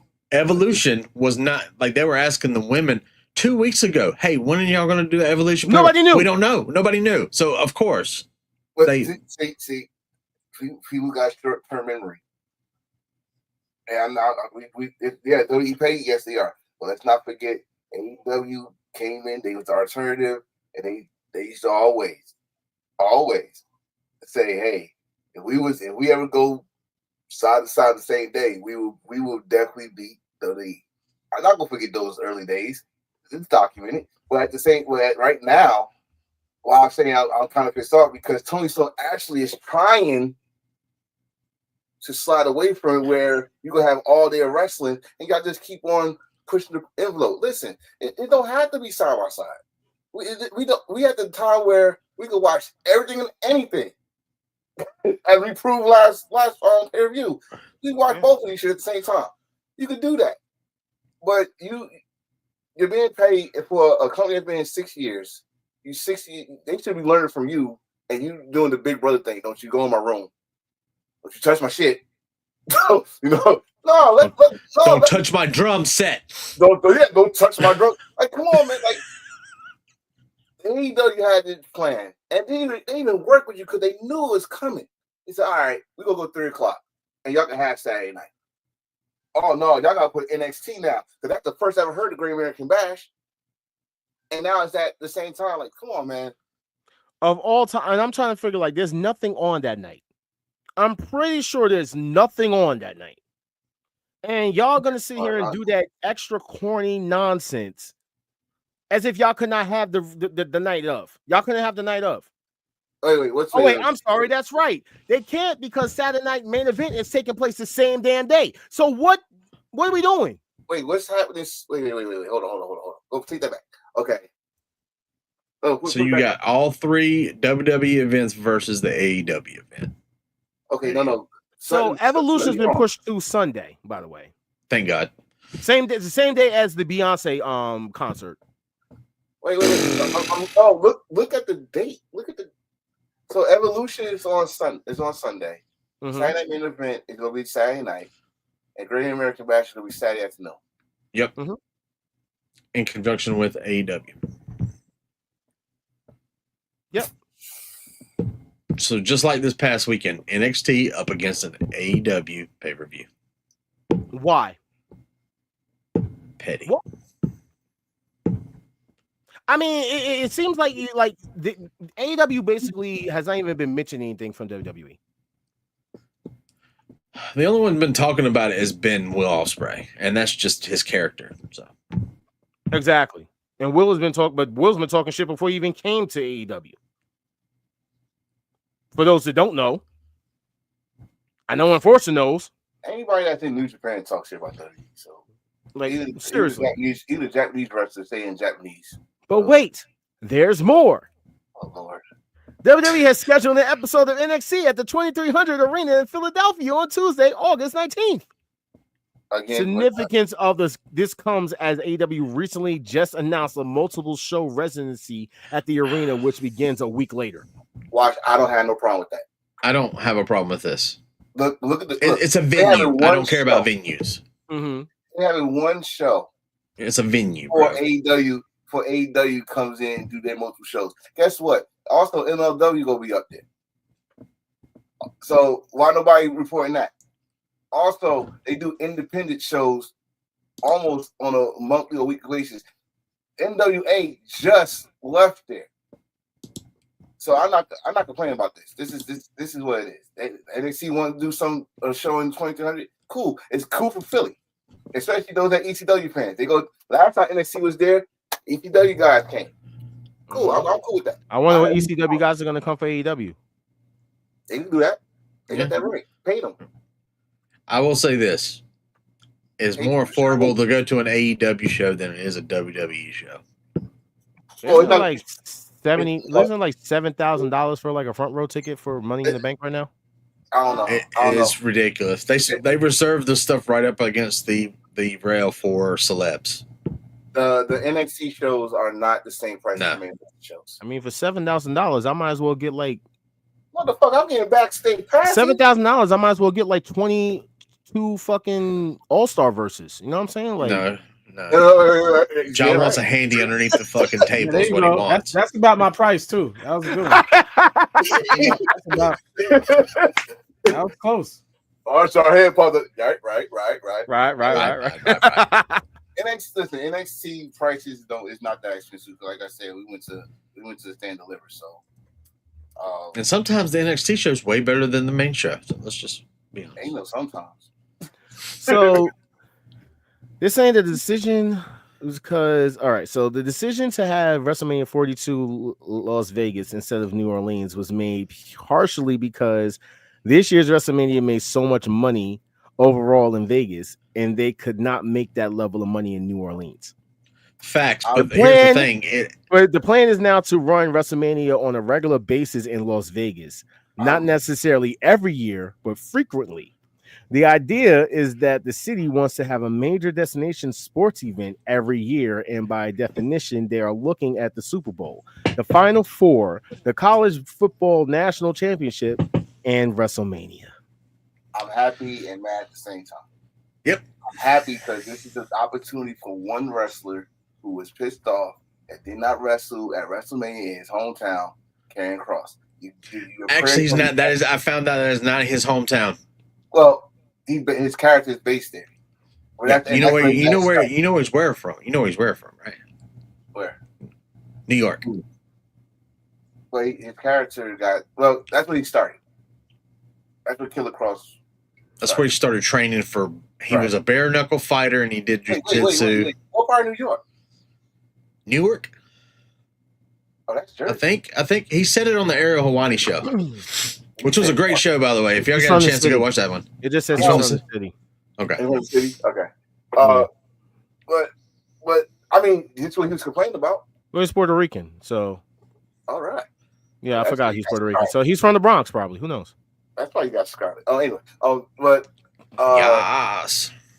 This is an opportunity for him. Like, now you got the support now. Let's see if you get some momentum during the year, and maybe you get that WrestleMania match. I'm kind of upset because, bro, you just took that under the carpet from New Orleans after it's just some petty shit within your company against The Rock. I guess. I'm guessing. I don't know. Well, no, these cities are optioned to bid for WWE. Whoever pays them the most money, they're going to go. And who has more money than some of the other cities? But if you already said it, and you already did the graphic, and you already did the design for it. They probably didn't sign papers, though. And if they didn't, that's WWE fault for even promoting it. Mm-hmm. I agree. So they shouldn't have promoted it if it was not finally done. You don't promote shit when you didn't sign a contract. Wait, I got one better for you. Let's talk about promoting. Let's talk about promoting. Oh. So boom. Worlds Collide second place June 7th. Who is the AAA champion right now? I know where this is going. Where's the AAA who is the AAA champion? Well, according to the WWE, they spoiled that Vikingo is winning the AAA Mega Championship from Alberto Del Rio in 2 days. Yeah, as soon as that was they said that out loud, I was like, what? They strip him? I thought they stripped him. I didn't know that there was actually still a match to come. I just thought they was like, oh, Alberto Del Rio is in AAA. WWE's like, fire him. Wait. After what happened today, they might. He some daytime hosts today, and it was not scripted. You sure it wasn't scripted? It looked because the punch looked kind of kayfabe. Okay. You know Was it who though? that was that he punched, right? I didn't see the video. They said that he just slapped. And But so, it's kayfabe. You know who he punched, Okay. right?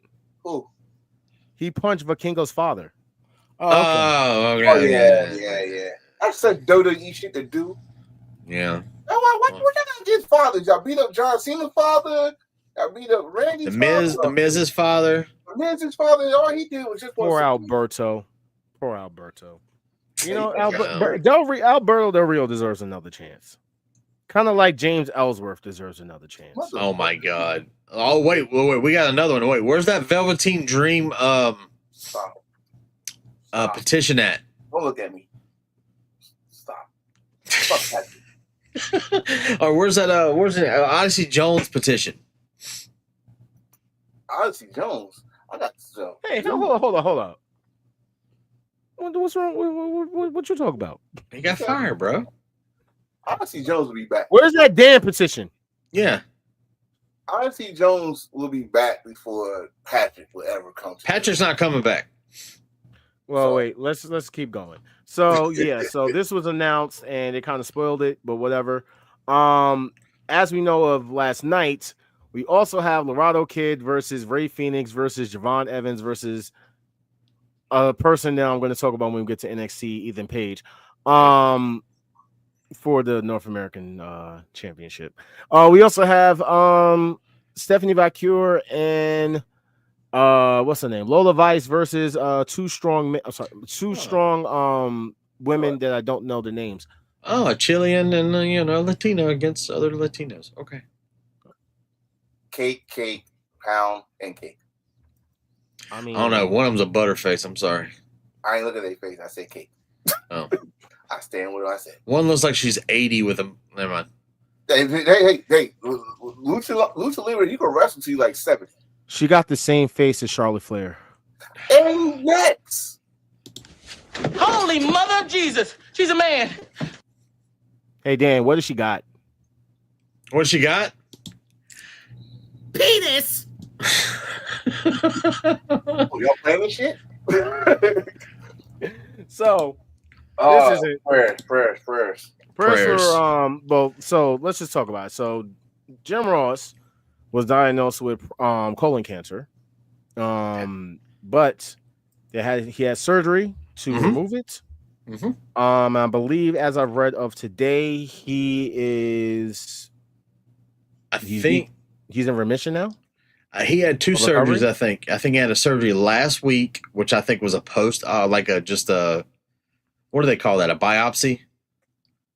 I think something was removed. I think something was removed and tested, and then this time he actually got it removed. Wait, what was it? Okay. Yeah. If I heard the sister, she'd tell me all that. Okay. So yeah, listen, man. Prayers out to JR. We're glad that you made it through your surgery, and we just hope that everything goes well. You know what I'm saying? He's such an integral part to our childhoods and our wrestling, come up in this business, so a lot of legendary, matches that he has called. It's still kind of crazy to me that I never realized that he isn't the one that coined the phrase "that's got to be Kane." It was actually Vince McMahon. It was Vince. That sounded like it. Like for the longest, I literally thought it was I had a Mandela effect, bro. Like I literally thought it was JR, and it actually was Vince. Yeah. That's wow. Shout out to Ginger because she's the one who showed me the conspiracy theory videos on all that stuff, and she got me down the rabbit hole on that thing, and then I was like, "Oh, it's Vince." Yes, shout out to her. Yeah, one of Vince's best calls ever. Yeah, say about that. Next. So, speaking of shouting out to her, she might love this. So R. Kelly's not in danger anymore. Oh, bullshit. John Laurinaitis has been dropped from the Janelle Grant sexual lawsuit case. But wait, there's more. He's dropped from it. But I use my people power, and I no longer have to, be sued and be part of this. But I am going to use some of my evidence to help Miss Janelle Grant to get the people power against Vince. Because Vince. What I love about this, Vince put me up to it. the way they worded that. Vince is bold, and Vince did this. I am John Laurinaitis the Bull. What evidence you got? The receipts of all the damn baby oil he brought? What the? He's probably got video on his phone, bro. He's the one that's got videos and stuff.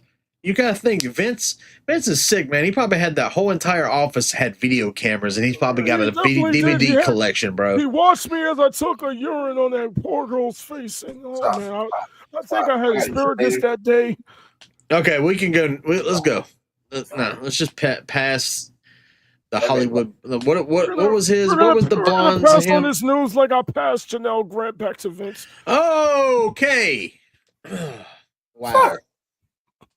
What did I do wrong? I'm Vince McMahon. No, you're not. Why? Right on this picture? Really? Sorry. I could have went to work. Yeah, you could have went to work. The timing was crazy. But I wasn't even looking at the screen. I just was like, Shout out to Tekla. Pop of the night. Pop of the night. She looked good. The cameraman was on point on a couple angles, but not the entire. The spider lady, the toxic spider. The toxic spider is arrived. The Black Widow's here. Freaking happy. You have no freaking clue. She looked good too. She looked good. And it's just crazy when you think about it now. The cameraman's still fired. Like, Julia someone attack her. and Thekla have both landed in American soil with two big companies. Yeah, It's a great time to be a wrestling fan. With what this past year? Yeah. Yeah. And they both was in the in Stardom, did they thing. Now how I found out about her was what's the dude from the Bullet Club? Connor. He helped her in a match, and then she hit a promo, and she got my attention. Why does it look like she's got a beard right there? Because the shadow of the rope. That's the shadow of the rope. I know, it just looks weird. I'm sorry. Why did you pick this picture anyway? That's the picture that everybody got, bro. Yeah, that's literally everybody's picture is her doing that. That's her tarantula shit. Mm-hmm. And a lot of people was like, "Oh, she's copying Bray Wyatt." Kiss my ass. Shut the fuck up. No, it's a different. It's not the same thing. And if she was, it's a tribute now. Shit, almost everybody doing a Bray Wyatt tribute. Everyone does a tribute. Shut the hell up. Exactly. We even got a birthday cake with the Y6 coming back. That was awesome. That was pretty cool. But I fucked up a great match, but it was a cool. I can't wait for this. Because that means that I asked for someone to bring out the best side of Jamie Hayter. Mercedes did. Now I'm going to get Jamie Hayter versus her. If you don't know her, please. We got technology now. I can get Mercedes versus Thekla. I can get Thekla versus Tony Storm. I can get Thekla versus Megan Bane. Yes. Yeah, so many options. I can get Thekla versus the returning Hikaru Shida. Dude, one company that deserves a tag team for women's that could actually do really well with it is AEW. Enforcer, you like that? Yes, I do. Yes, I do. The ass is right. Yes, I do. Hold on. If you don't know what I mean by that, it's a video by Shida. It's called "The Ass Is Right." That's all I'm gonna say. Nick, am I lying? Listen. Thank you. All right. So, fans that are attending NXT shows have been repeatedly asked to not swear during tapings, and those who ignore the warning have been threatened to be removed from the building. This is also coming down from the main roster, who's apparently been told that they've been asking people to not curse during the live shows, just so that they don't have to worry about interrupting for the people that's at home. So all I have to say is, people that are in the attendance, do whatever the fuck you want. Because do not let these fucking people sit up there. Let me big box myself. Do not let these fucking people tell you that you can't fucking curse at a fucking event and have them try to throw your ass the fuck out. Now, normally on my show, we try not to curse, but shit happens. And there's a reason why. And the reason why shit happens like that is because we choose to, because we have freedom of speech. Now, you people know damn well you have freedom of speech. If you want to go and curse when John Cena is out there and say, fuck you, Cena, then damn it, scream, fuck you, Cena. Go fuck yourself. That too. Okay, so I agree with what you said. Look. I agree with what you said. Let me put that out there first. Yeah, but at the same time, we know where the NXT is now. Yeah. If they was on cable, definitely shut the fuck up. But they on national TV now, and national TV is very sensitive, especially the what they call the FCC. Yes. You can't. That's why a lot of the best TV shows are on streaming services and cable.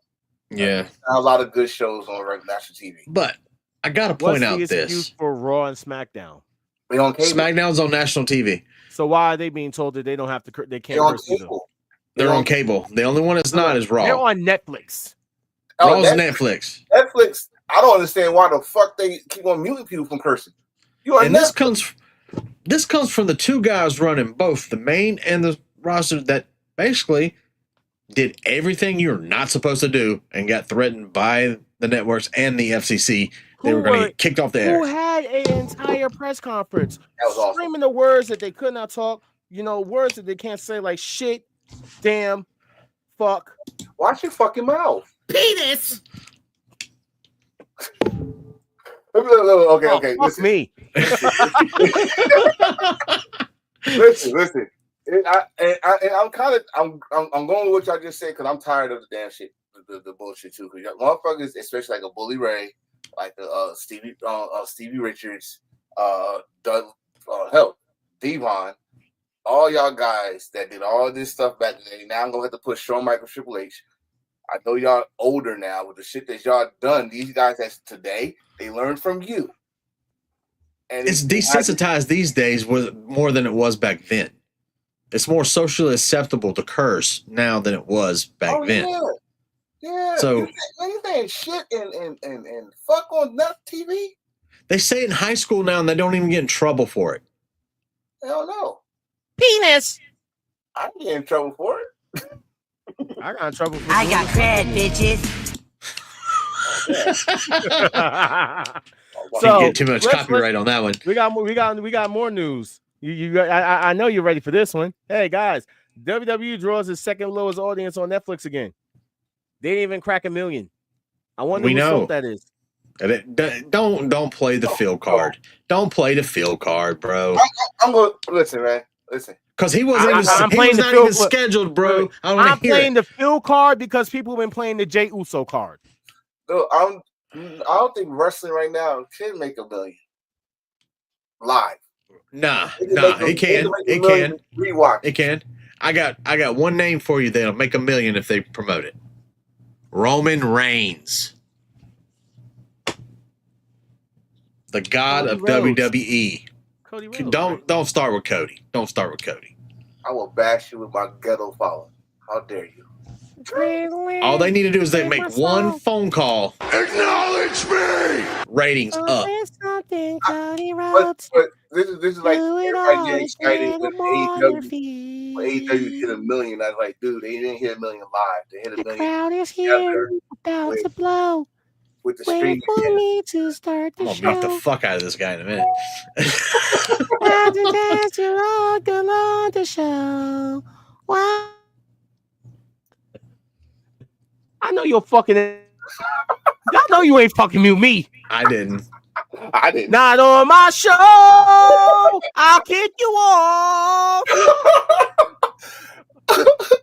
But I just gotta say it's right now. You don't have to make 1 million live. Everything's streaming. Yeah. They're on AEW's on It's clicks now instead of it's clicks and views more than it is ratings. Ratings. Run through everything. Let's do it. Braun Strowman believes that he should be playing Zangief since people were having Roman Reigns play Akuma. Yeah, tell him, Braun, yes. Shut up. No, yes. Yes? Yes. No. Good job. And have Roman beat the shit out of him on the movie too? Yes, let's go. You see where I'm going? You see where I'm going, guy? Sure. He's Akuma. Come on. So somebody wrote Keith Lee and said, I hope real Keith Lee is okay and doing well. I hope I will see him back in the ring in AEW. Hope you are doing well health-wise. I am truly blessed to be one of many to watch you in the ring and hope once again. You have my appreciation. I am quite well. Only time will tell when or where, but I am confident that time will come. Have patience, my friend. Lead with love. Be well. Greetings and salutations. Hurry the fuck up, bro. Do Just- something. just- The last time we saw Keith Lee on any type of TV was at the Hall of Fame in a WWE program. True. Wow. So Cora Jade's actually very busy for the month of July. She's going against Zeta Steel in GCW, aka WWE's pet project.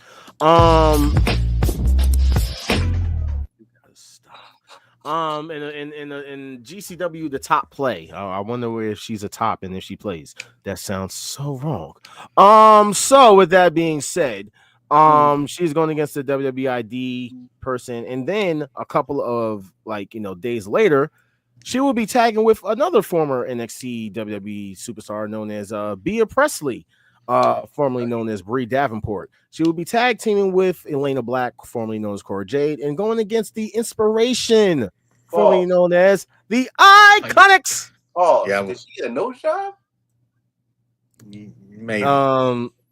Yeah, Jessica May looks. Yeah, I'm not gonna get into it. I'm just Next. I was gonna leave it alone. By the way, for some strange reason, Natalia, juice. Tiffany Stratton, Naomi, and Bianca Belair were all on a boat, and they was like sucking on pickle juice. Like, I don't know why they like the taste of pickle juice and why they love the pickle juice going down Actually, their you know throat why? so much. It's very good electrolytes. It's very good electrolytes, but also there's a what? Or come on, It helps you come on. It helps you mask a test result in a drug screen. Thank you, pickle juice, and I think I passed mine. So hallelujah. Oh, so that's why her eyes. So that's why her eyes are low. That's why her eyes are low. Now you. Yes. Bro, did you see the video? I did, but here's the funny thing: is Trinity was, huh? Huh?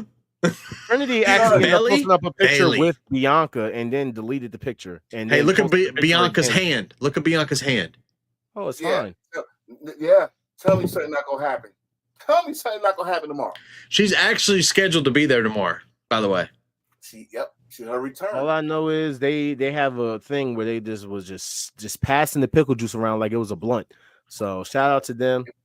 And Bailey was in a video with them, but Oh she yeah, was passed Liv out. Morgan was there too, by the way. And, Well, she was probably the supplier, and bro. Rhea was there too. So let's just backtrack on who was there. There's a lot of the women. So the kayfabe thing. Hang on, Hold on. Yeah, they was all. Yes, they did. Yes, sir. Mhm. Yeah, Mhm. yeah. It was a good looking party. You should have seen Liv. Liv was definitely faded, and it was cold over there. That's all I gotta say. I can't go into more details. Giggity. It was cold. Oh yes, Lord. But yes, Liv was there with Rhea. You know what I'm saying? They was definitely high. Oh, they were hanging out, bro. Look at Natty. Scarlett That's was the there face. too. Scarlett was there Scarlett was rapping. Mm-hmm. Y'all know these wrestlers are cool with each other. Shit, you'd be surprised if some AEW chicks was there. You never know. Yeah, Britt Baker was over there in the corner. Serious? Don't lie. Don't play with me. I ain't see all the pictures. Well, it's not against their drug policy anymore, is it? Yeah, we's not against the drug policy anymore. So stuck on that pickle. What the fuck you say? What? You said your hair looks nice. Why are we talking about this cruise? Oh, they was sucking on pickle juice, you know? And, Next. Penis. Next, please. Next. I thought we were speed running. There we go. So Raw. The only thing to talk about is I'm back. No. This There's more to talk about. This right here. Wait. This. And No. I was gonna put up what Bully Ray said. He expressed confusion on the overall alliance on Raw, saying Paul Heyman's explanation did not clarify things. This Bullshit, is it a did. disconnect where it's like, when did you become friends? When did you shake hands and make up? When did you hug it out? Why did you hug it out? How much did Bronson pay you? Was there a settlement? Did you break bread? What was it? Do you break bread? He stressed the need for explanation. Hopefully next week or sometime we do get an explanation because it's too big of a hole. Or the WWE will do what they do many times. They won't address it. Bully hopes WWE under Triple H avoids ignoring fans' intelligence. Now, I'm hoping in this Triple H era where he says we don't want to insult our fan base, they don't insult us. He recalled past events for context. I think that last thing we saw was Bronson involved in a solo somehow, right? I do remember Bronson hitting 6 or 7 tsunami bombs on Seth Rollins, trying to crush his sternum, his ribs, and make him puke out of the kidney. So I seen people kind of talk about this and kind of hold on. So you didn't pay attention to nothing Paul Heyman said. Thank you. That whole thing you just read, you didn't pay attention to nothing he said. He told you, like, this guy, damn near, he said he wanted to be in the top spot, which he did. He did so many promos. He said, I am this and that. And he went after the top guy at the time. Seth freaking Rollins. Tsunami him like 6-7 times. Took him out. Why would not Seth Rollins, who's the architect, the visionary, the revolutionary, want that kind of guy on there? You go back, you could say Seth Rollins recruited Braun when he defended the world title in the NXT show. Paul Heyman is a psycho genius. Not to mention the reason why Bronson Reed is out, kayfabe. Wasn't it someone who pulled Roman Reigns out of the way? Yeah, that's why. Because I had to come back and beat that bitch, motherfucker. I hate him. Fuck Phil. Fuck Phil. You want to say you get me started? Don't get me started. I'll fight. Calm. 3, 2, 1. 1, 2, 3. You're weird. Yeah, calm down, bro. I will tsunami you. I will tsunami you all the way down to All-Star. What I want to talk about in this though is not them, it's the fans there. That's what I'm talking about. You fans were singing this man's song, and then y'all had the nerve to boo him. And then when he mentioned when he said the same thing, I just said y'all had the nerve to sing my song. Y'all think y'all gonna boo me? Then y'all gonna sing. Y'all the most confusing fans I have saw that at that point in time. Y'all know y'all want to cheer him. Y'all know y'all want to boo him. Y'all know what y'all want. But that's the only thing I want to talk about this segment. Everything else, it was explained. It was 100% explained. Oh Next. God. Oh yeah.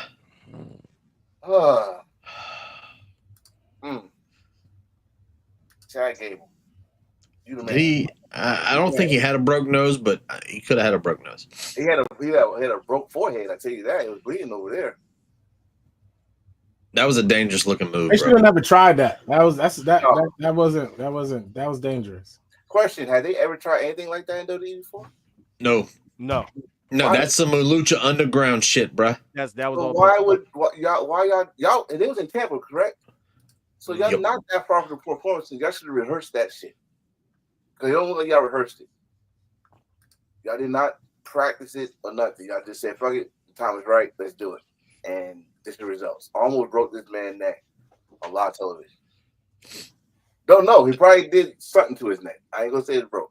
But people wrestle. It looked very bad. It really looked very freaking bad. It was a cringe moment. It cringed up. Made you turn away. It looked about as bad as this. That's not bad. I got a question. I got a question. What are we supposed to do with the Nuggets? So we asked this question last night in All Stars here. All-Star, are you a Tinder man or are you a Nugget man? This made no sense because she wasn't even touching him like seductively where she should have got mad. None of it makes sense. I just like Carlito's comeback. I also think it's too soon to break be up. eating her nuggets. I also think it's too soon to break up Liv and Dom. Like they're not. They're not. They're not. But I think they're playing with. I wish I had the picture of Finn, but what? That's what I want to know what's going on. If they gonna change Dom to a face, they gonna change. I think they're gonna kick out Finn. I think even Roxanne's gonna turn on Finn. Starting shit like the whole time. Finn's shady as shit. I mean, he slid the hotel room car key on the table to his pocket. I mean, he hiding stuff. Hey man. Finn been hanging out with Diddy too much. Hey now. Calm down with that. He been hanging out with Damien too much. Is what's problem. Next. Leave Damien alone, sir. So, Seth Rollins won this match, by the way, because we already know that Penta won the last one when I said it. But yeah, Seth Rollins won this match. But Battle of the NXT champions. What's up, Chris? You're good, bro. Battle of the former NXT champions. Yeah, I'm just besides Jay. Yeah. So it's clear as day that Seth is definitely probably going to win Money in the Bank. Hopefully. So, oh yeah. So this is going to be a showcase for Penta again. Now we want to show you how good he is with the ladder. Who else is in it? This is going to be the authority type win. You're going to have Braun and Bronson, the Bronze, come in and destroy everybody. Hold the ladder, protect it while he goes up and gets it. The Bronze. The Bronze. We're the Bronze. You know what I'm saying? You got Bronson and Reed. You know what I'm saying? I got me. Garrett. Don't you Garrett from the Superstore? Like, who's we? Yo, Craig Robinson down there. Bro. That was actually your best one. And he get money. You're weird. Talented. That was actually your best one. You get money. So NXT. And okay, so this was like the night of surprises because where do we begin? That spot. Ricky Stark in his second match. That fucking spot. That cutter to that chair. So we talked about this on off. Did anybody find anything other than a dirt sheet that said anything about Ricky Starks? Nope. Possibly moving up to the main. No. Why do we think he lost? Real quick. Well, let's be honest here. This was his third match. This is fourth. Okay. This is like his second match since winning the title. This is second defense. No, second defense. No, third. Third? Defense. Yeah. Oh, maybe. I remember he hasn't wrestled for like a month and change. So I asked this question. I saw it the next day because that's when I did my thing. Why was this on Battleground?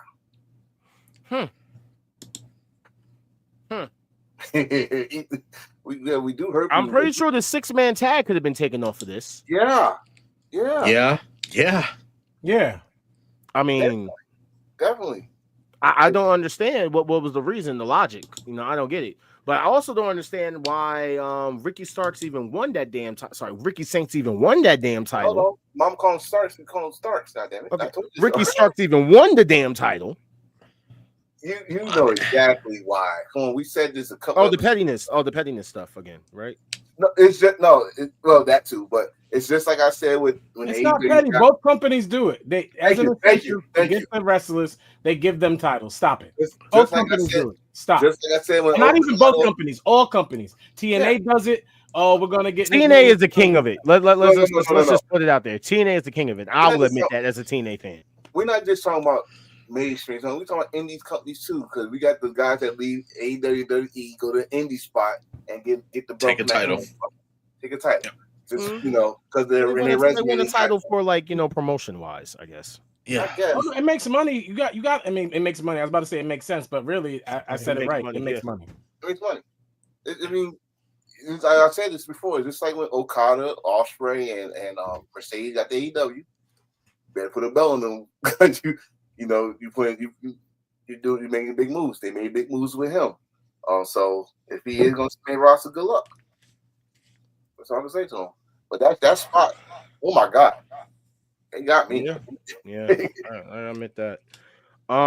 Jasper Troy had his first match on NXT.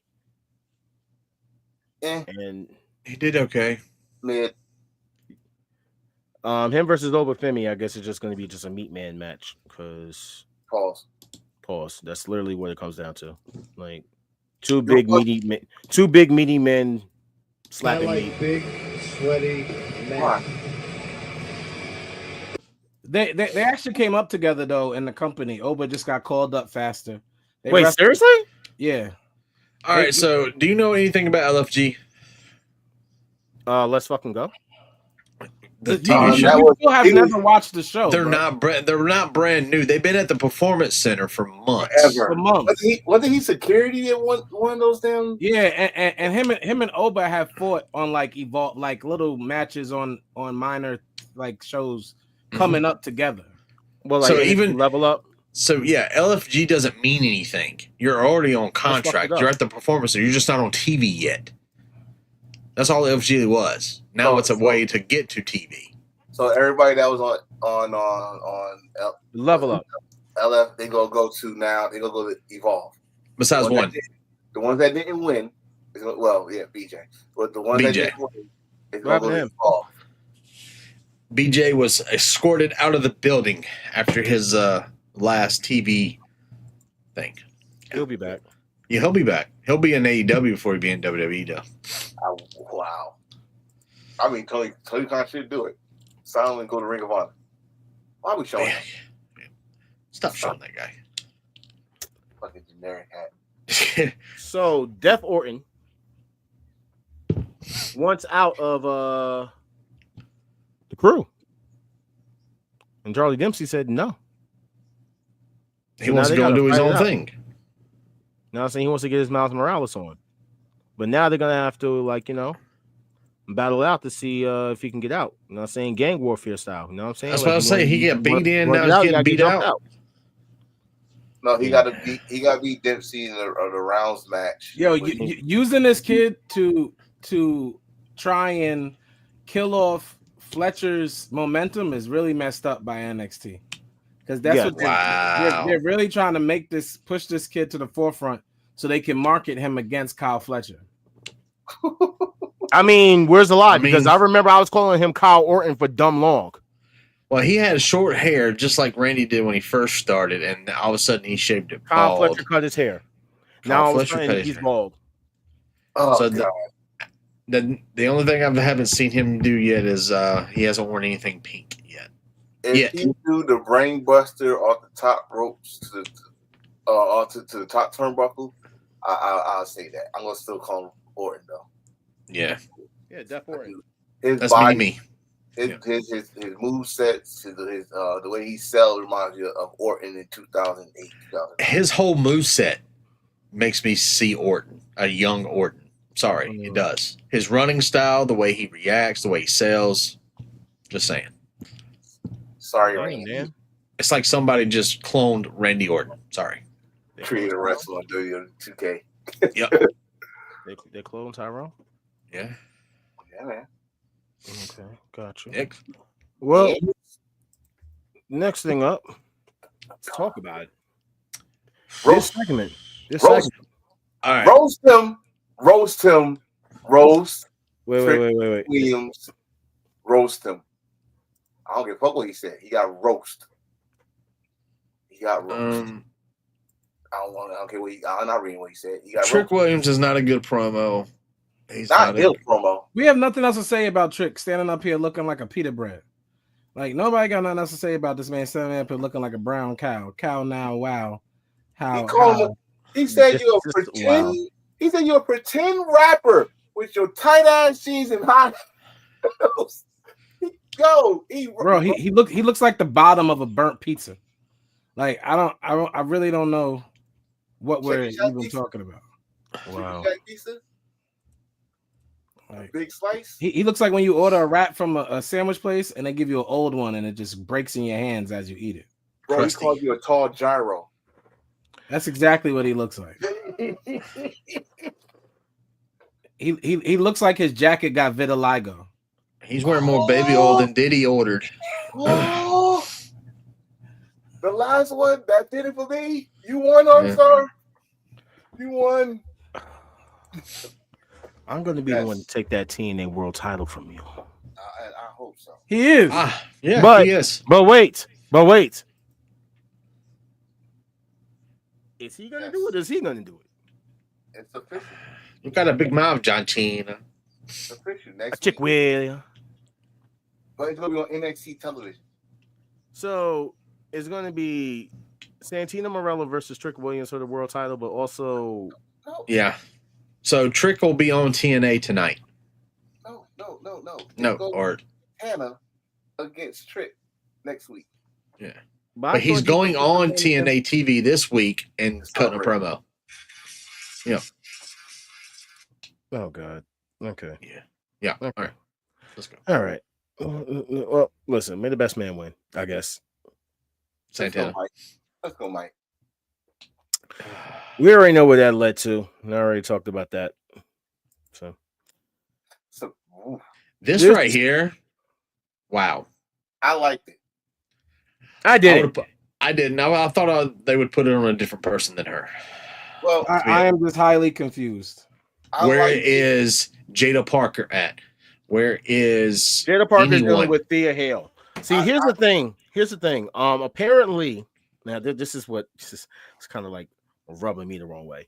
Apparently, this was done because they're about to move Stephanie and Jordan Grace up to the main roster. Yep. But I'm trying to understand. So you're gonna move them up to the main roster with Roxanne and yada yada. So you're gonna leave this in the hands of Jacy Jane.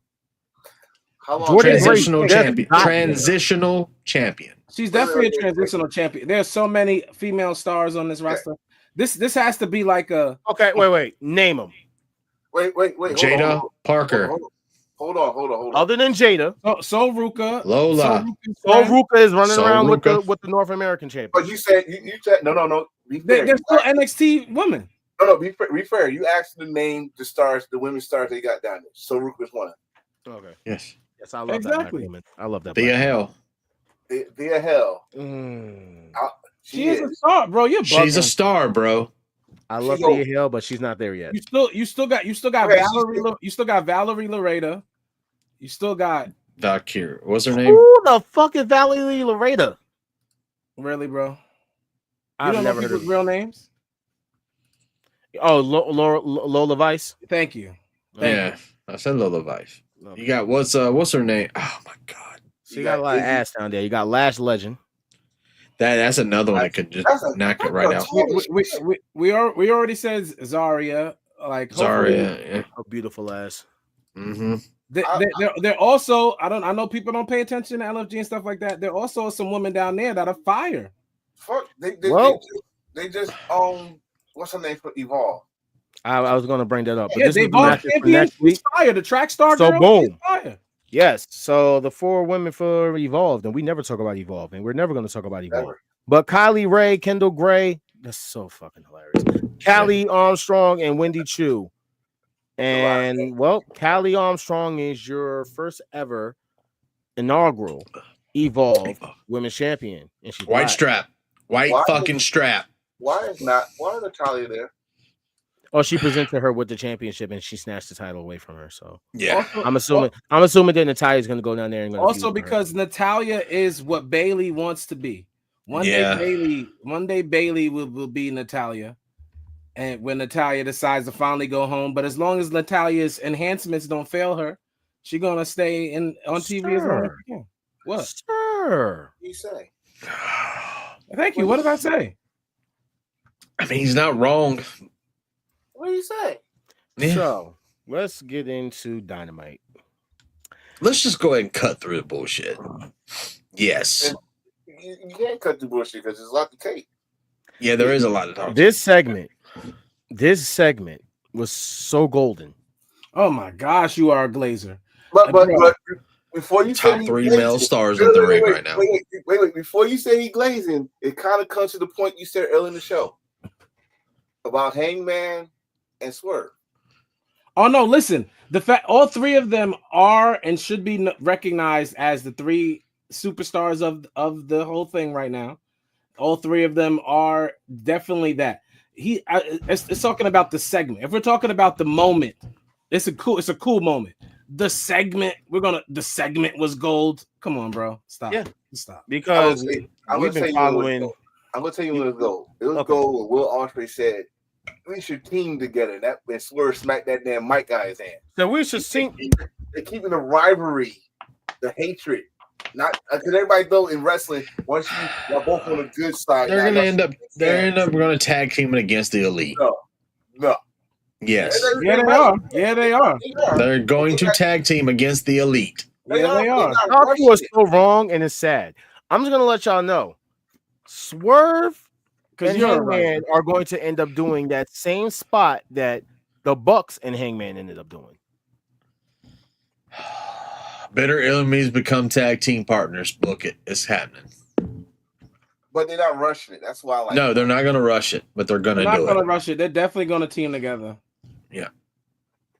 Out of reluctancy, but they're going to do it out of hatred for each other, but have a mutual respect. It's going to happen.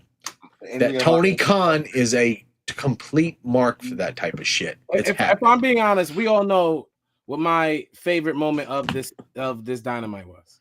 So let's talk about Gabe Kidd. Wait, can I say it? I think me and you say the same thing. Brody King finally won. You better believe it. That's the only thing we're talking about. But he didn't look like a monster, though, bro. Bro. Hey, I hope I was you yesterday because I was like, yo, I love Brody King. But I'm sick of his ass losing. As soon as I said that, he won. You bet. That's why I said poor Josh Alexander. Yeah. I was like, poor Josh Alexander. It doesn't matter. Somebody had to lose. They waited so long. This man lost to Darby Allin. This man lost to people who should have never even gotten a 2 count on him. And finally, he better win the whole thing. He better win the whole thing. He's not beating Kenny. He's not beating Kenny. I'm saying this right now. I'm saying it on camera. I'm sick of people saying since a certain black guy left go back home to his breast enhanced wife and she won the mid-card title that they can't do nothing with Brody King and Julia Hart and the hurt Buddy Matthews. I'm tired of it.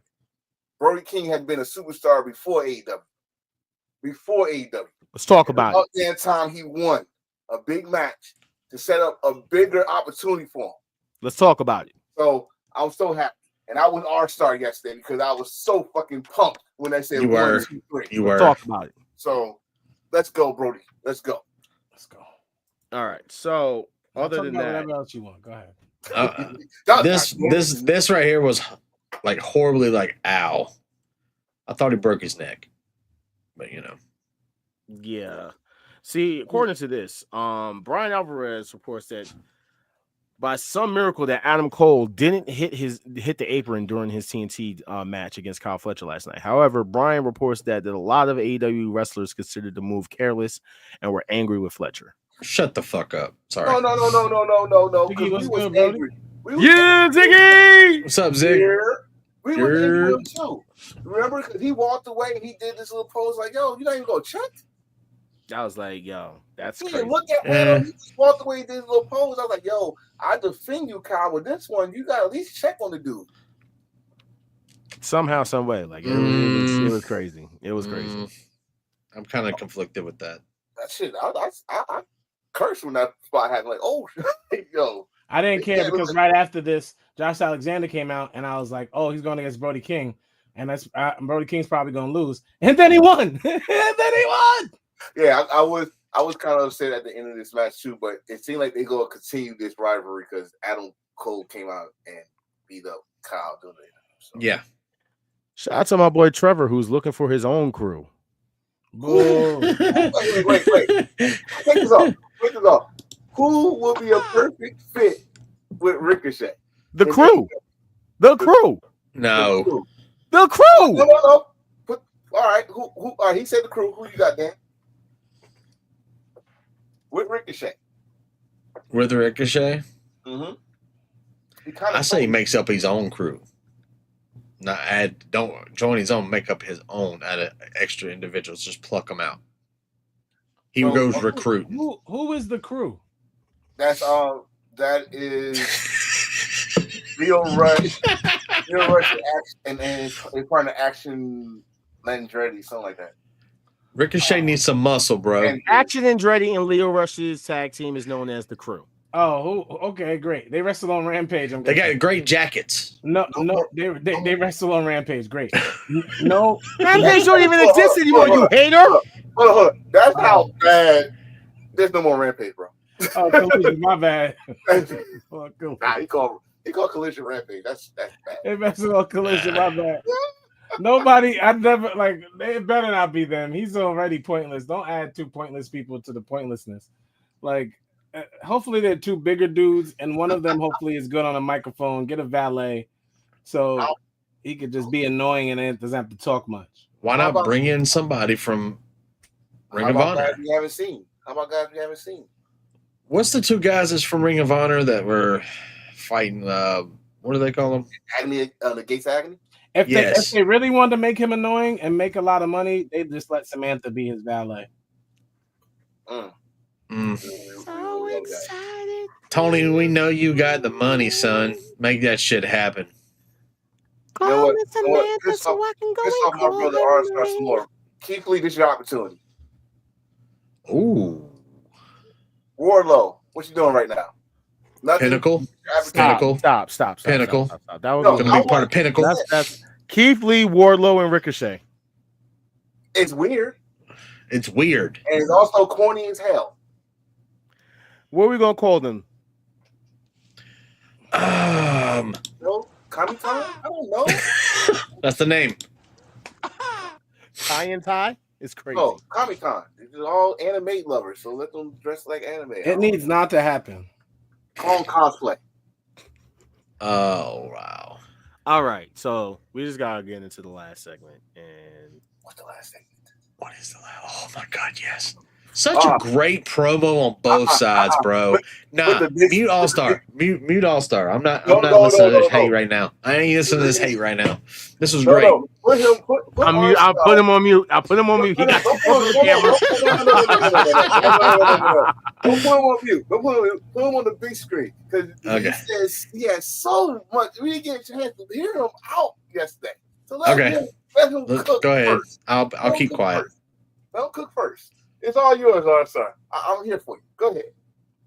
I have no problem with this promo. I don't think anybody did bad or anything like that. I don't have any Mercedes slander for this promo. The issue was I was told that both people cooked, and that's not what we obviously witnessed. Like Tony Storm cooked her, and then Josh slipped up earlier tonight for those who want to go back in the episode when he said. When Enforcer said Mercedes could easily, be one of the greatest women wrestlers of all time. And then Ja quoted Tony Storm and said, "What's greatest of all time to timeless?" So that sometimes it's called a punchline, Ja. You're a rapper, you know what a punchline is. That would be a haymaker. And the most memorable part of the promo, including Mercedes attempting to use Tony Storm lingo, darling. Yeah, it was forced. It's a great moment, of course. It's gonna be one of the greatest women matches of all time when they have that match. I'm not gonna knock any of that. We already know how I felt the entire time today. Tony Storm needs to win. But that first promo, and they'll have several more, everybody. First promo, Tony Storm won. She's up 1-0, and that's it. That's it. That's it. And Mercedes shouldn't have had bit Tony so much during the promo. Tony, darling, first time. Shut up. And the Beyonce of pro wrestling, cut it out. Cut it out. You ain't got a Hove. You ain't got a Blue. You ain't got none of that. You got a dog, and I think your husband got it in a custody hearing. Cut it out. You good? You good? My favorite line in that whole promo was, "You need all the gold." Mm-hmm. Once again, a Tony Storm line. Yep. That was the part where I was like, damn. So where I like on both ends, I'm gonna talk about both ends because do it. Mercedes brought up she's not a boss no more. They both referenced WWE. Yeah, this is what I'm talking about. Because when she said that opened the door for Tony to remind people, and this happened. Go and check it out. They did give them flowers. They did give them the pomp and circumstances, but they left on their own terms, and they had to show why they're the best in their different fields. No. That was my okay. They telling y'all their history and why they got to this point. All right, I loved it. I loved it especially for Tony. I'm not gonna take that for Mercedes. I'm gonna talk about Mercedes in a minute. For Tony though, usually Tony be doing the comedy. She say some stick that gets us like, oh shit, she's a freak. But no, she was passionate about this. Like she's like, yo, you talking about you didn't watch me since you haven't said one word to me. She said one funny thing, and then obviously wrote Mercedes' response. Even your hips aren't large enough for this train. Yeah. So with Mercedes said it like, listen, you could be I'm trying to be the greatest of all time. You think it's about your reign? No, this is about my legacy. So I love that they like, all right, you're trying to build your legacy because everybody gonna keep on calling you Sasha. They gonna compare your career to Sasha Banks. You trying to say no, I'm doing it outside. Which I said, listen, out of the 4 horsewomen, Mercedes bar number 1. I don't care. I love Bailey, but she's number 1. But timeless. Bailey isn't number 2. Mercedes is number 1. Yeah, Mercedes is number 1. But let's be clear, Bailey isn't number 2. As I said, I love Bailey. But Bailey's number 2. Mercedes number 1. I said it last week. Bailey is not number 2 or minutes. number 1. Mercedes, 2 hours, 19 minutes. Mercedes is number 1. Clip all Mercedes that. number 1. Bailey is 2 hours, 20 minutes, and 21 seconds. I'll tell you what I took away from that 2-part thing on both sides. Mercedes is the most successful and best wrestler.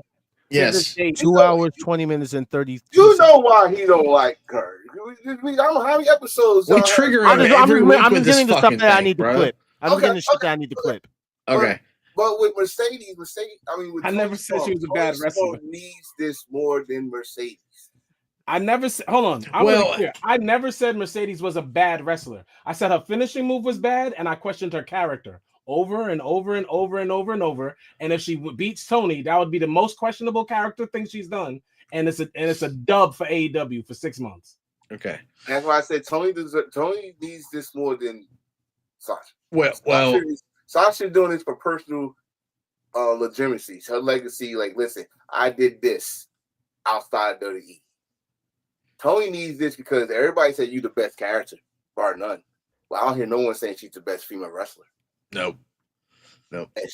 I just want to say this. I just want to sit here and say this because we talked about it last night on the Twitch. But that moment, it clearly was something that Mercedes has always wanted. Because the last time, and I think all 3 of us agreed. All-Star wasn't here. All 3 of us agreed with this. The last time she looked that choked up was the match against Bianca. Yeah. Oh yeah. She choked up at least 3 times. This is something that she's been looking forward to for a very long time.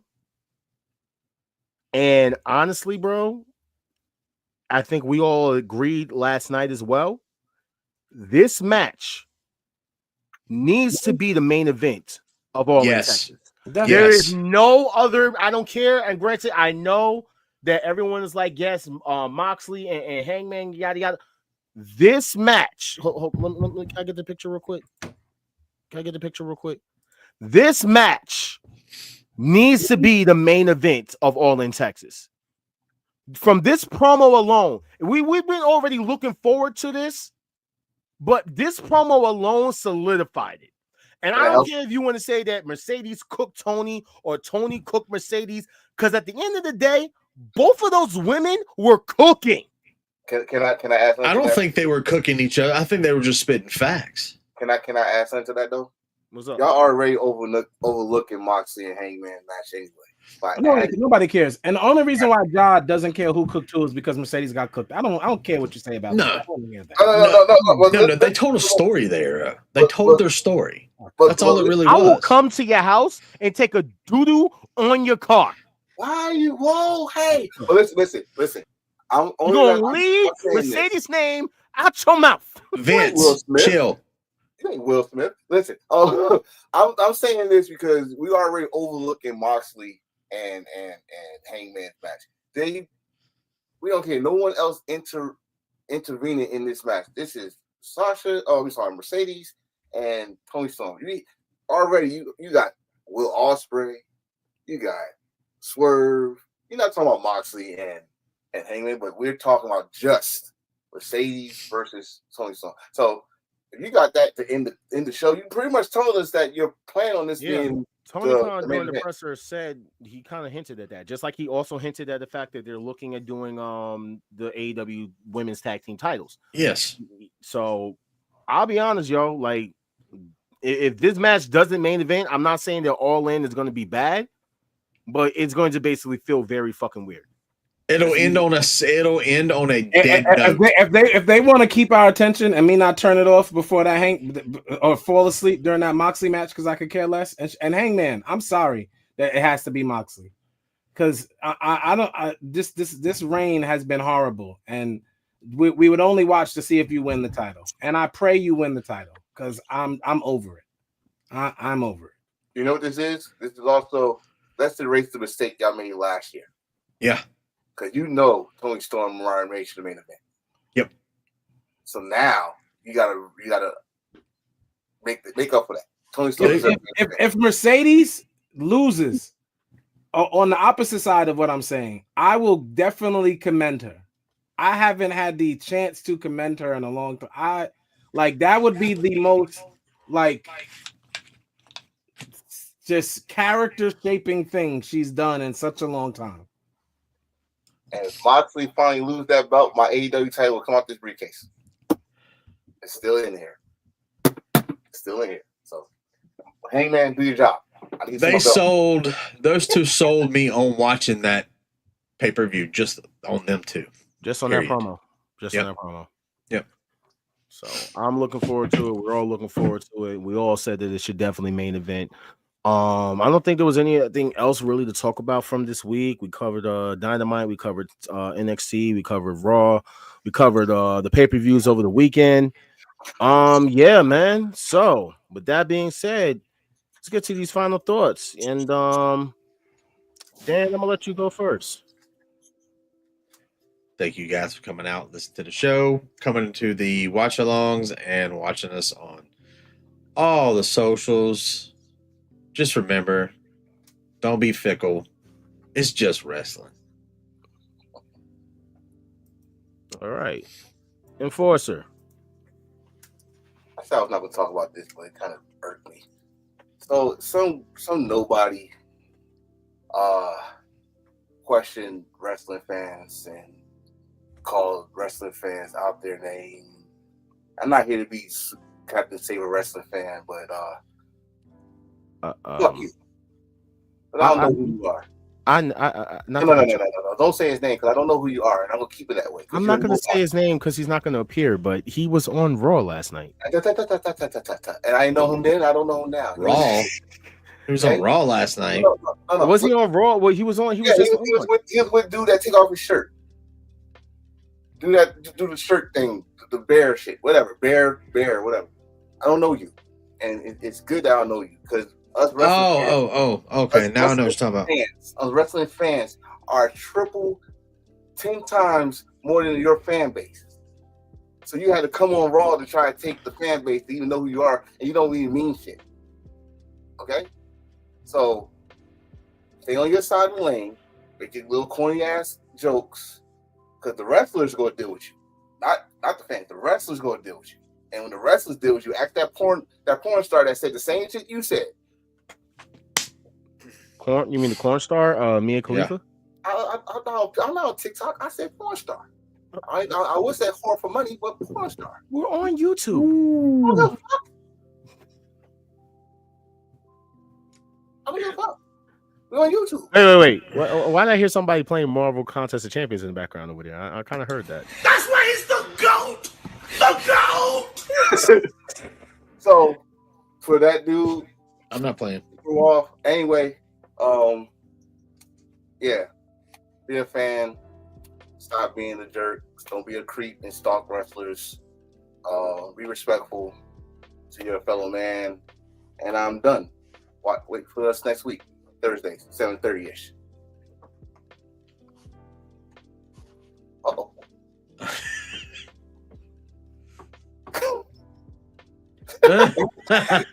Yo. Take time, man. about the album. Jacquez lets me down so much on this show. Like, wow. I don't think y'all understand how off of this show, Ja is such a mannerable young man. Like, he's such a pleasant person to speak to. Are we talking about the same person? Who is highs and lows like everybody else, but he has way more sense than when he gets on the show. And because he gets on the show and just wants to lean into the nonsense, and he just becomes like this belligerent Mercedes Glazer.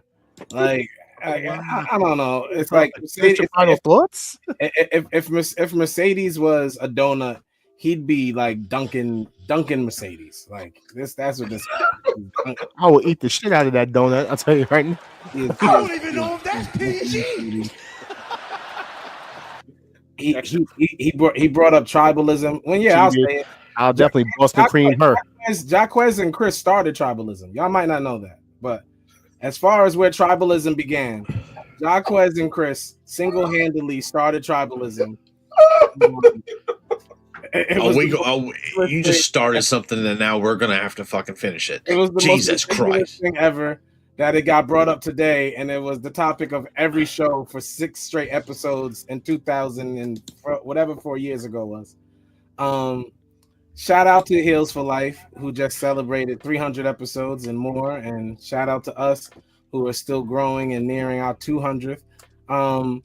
But yeah, so and that's what I'm just disappointed. I mean, aren't y'all disappointed in Jacquez? Like Mr. Petit, when are you going to just be yourself on this show? He is himself, to me at least. Going to do that. I'm done. I was a shoot. Pow pow. I'm off of it. See us next week. Choo choo.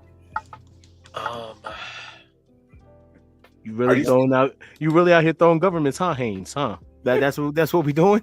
That's what we doing, Mr. Haynes? That's what we doing? Okay, Mr. Haynes.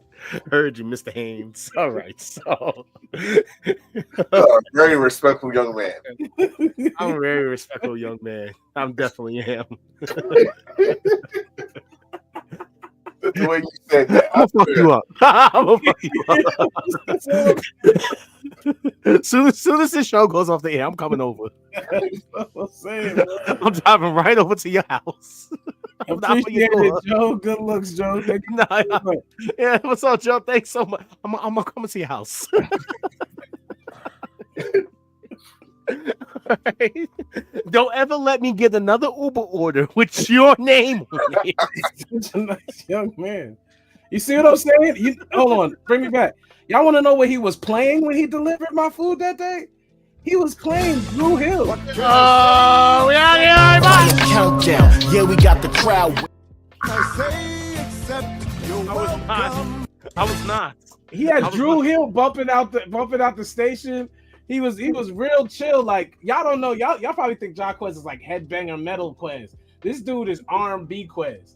This man. I don't know. He listens to everything, bro. I do.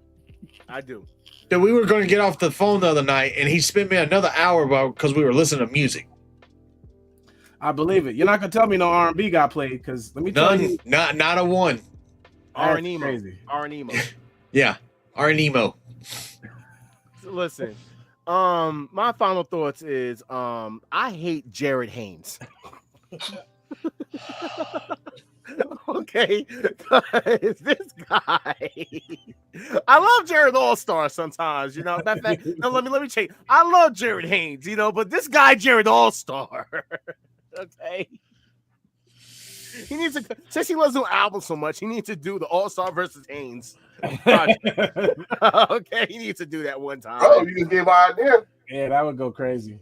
You know what I'm saying? Just make sure I get the track. You know what I'm saying? That's my way to slide. You know what I'm saying? To get into a track. You know what I mean? Listen, all I am gonna say is all jokes aside, I love you guys. I love everybody on this show. You know what I'm saying? Shout out to Kimmy. You know what I'm saying? Shout out to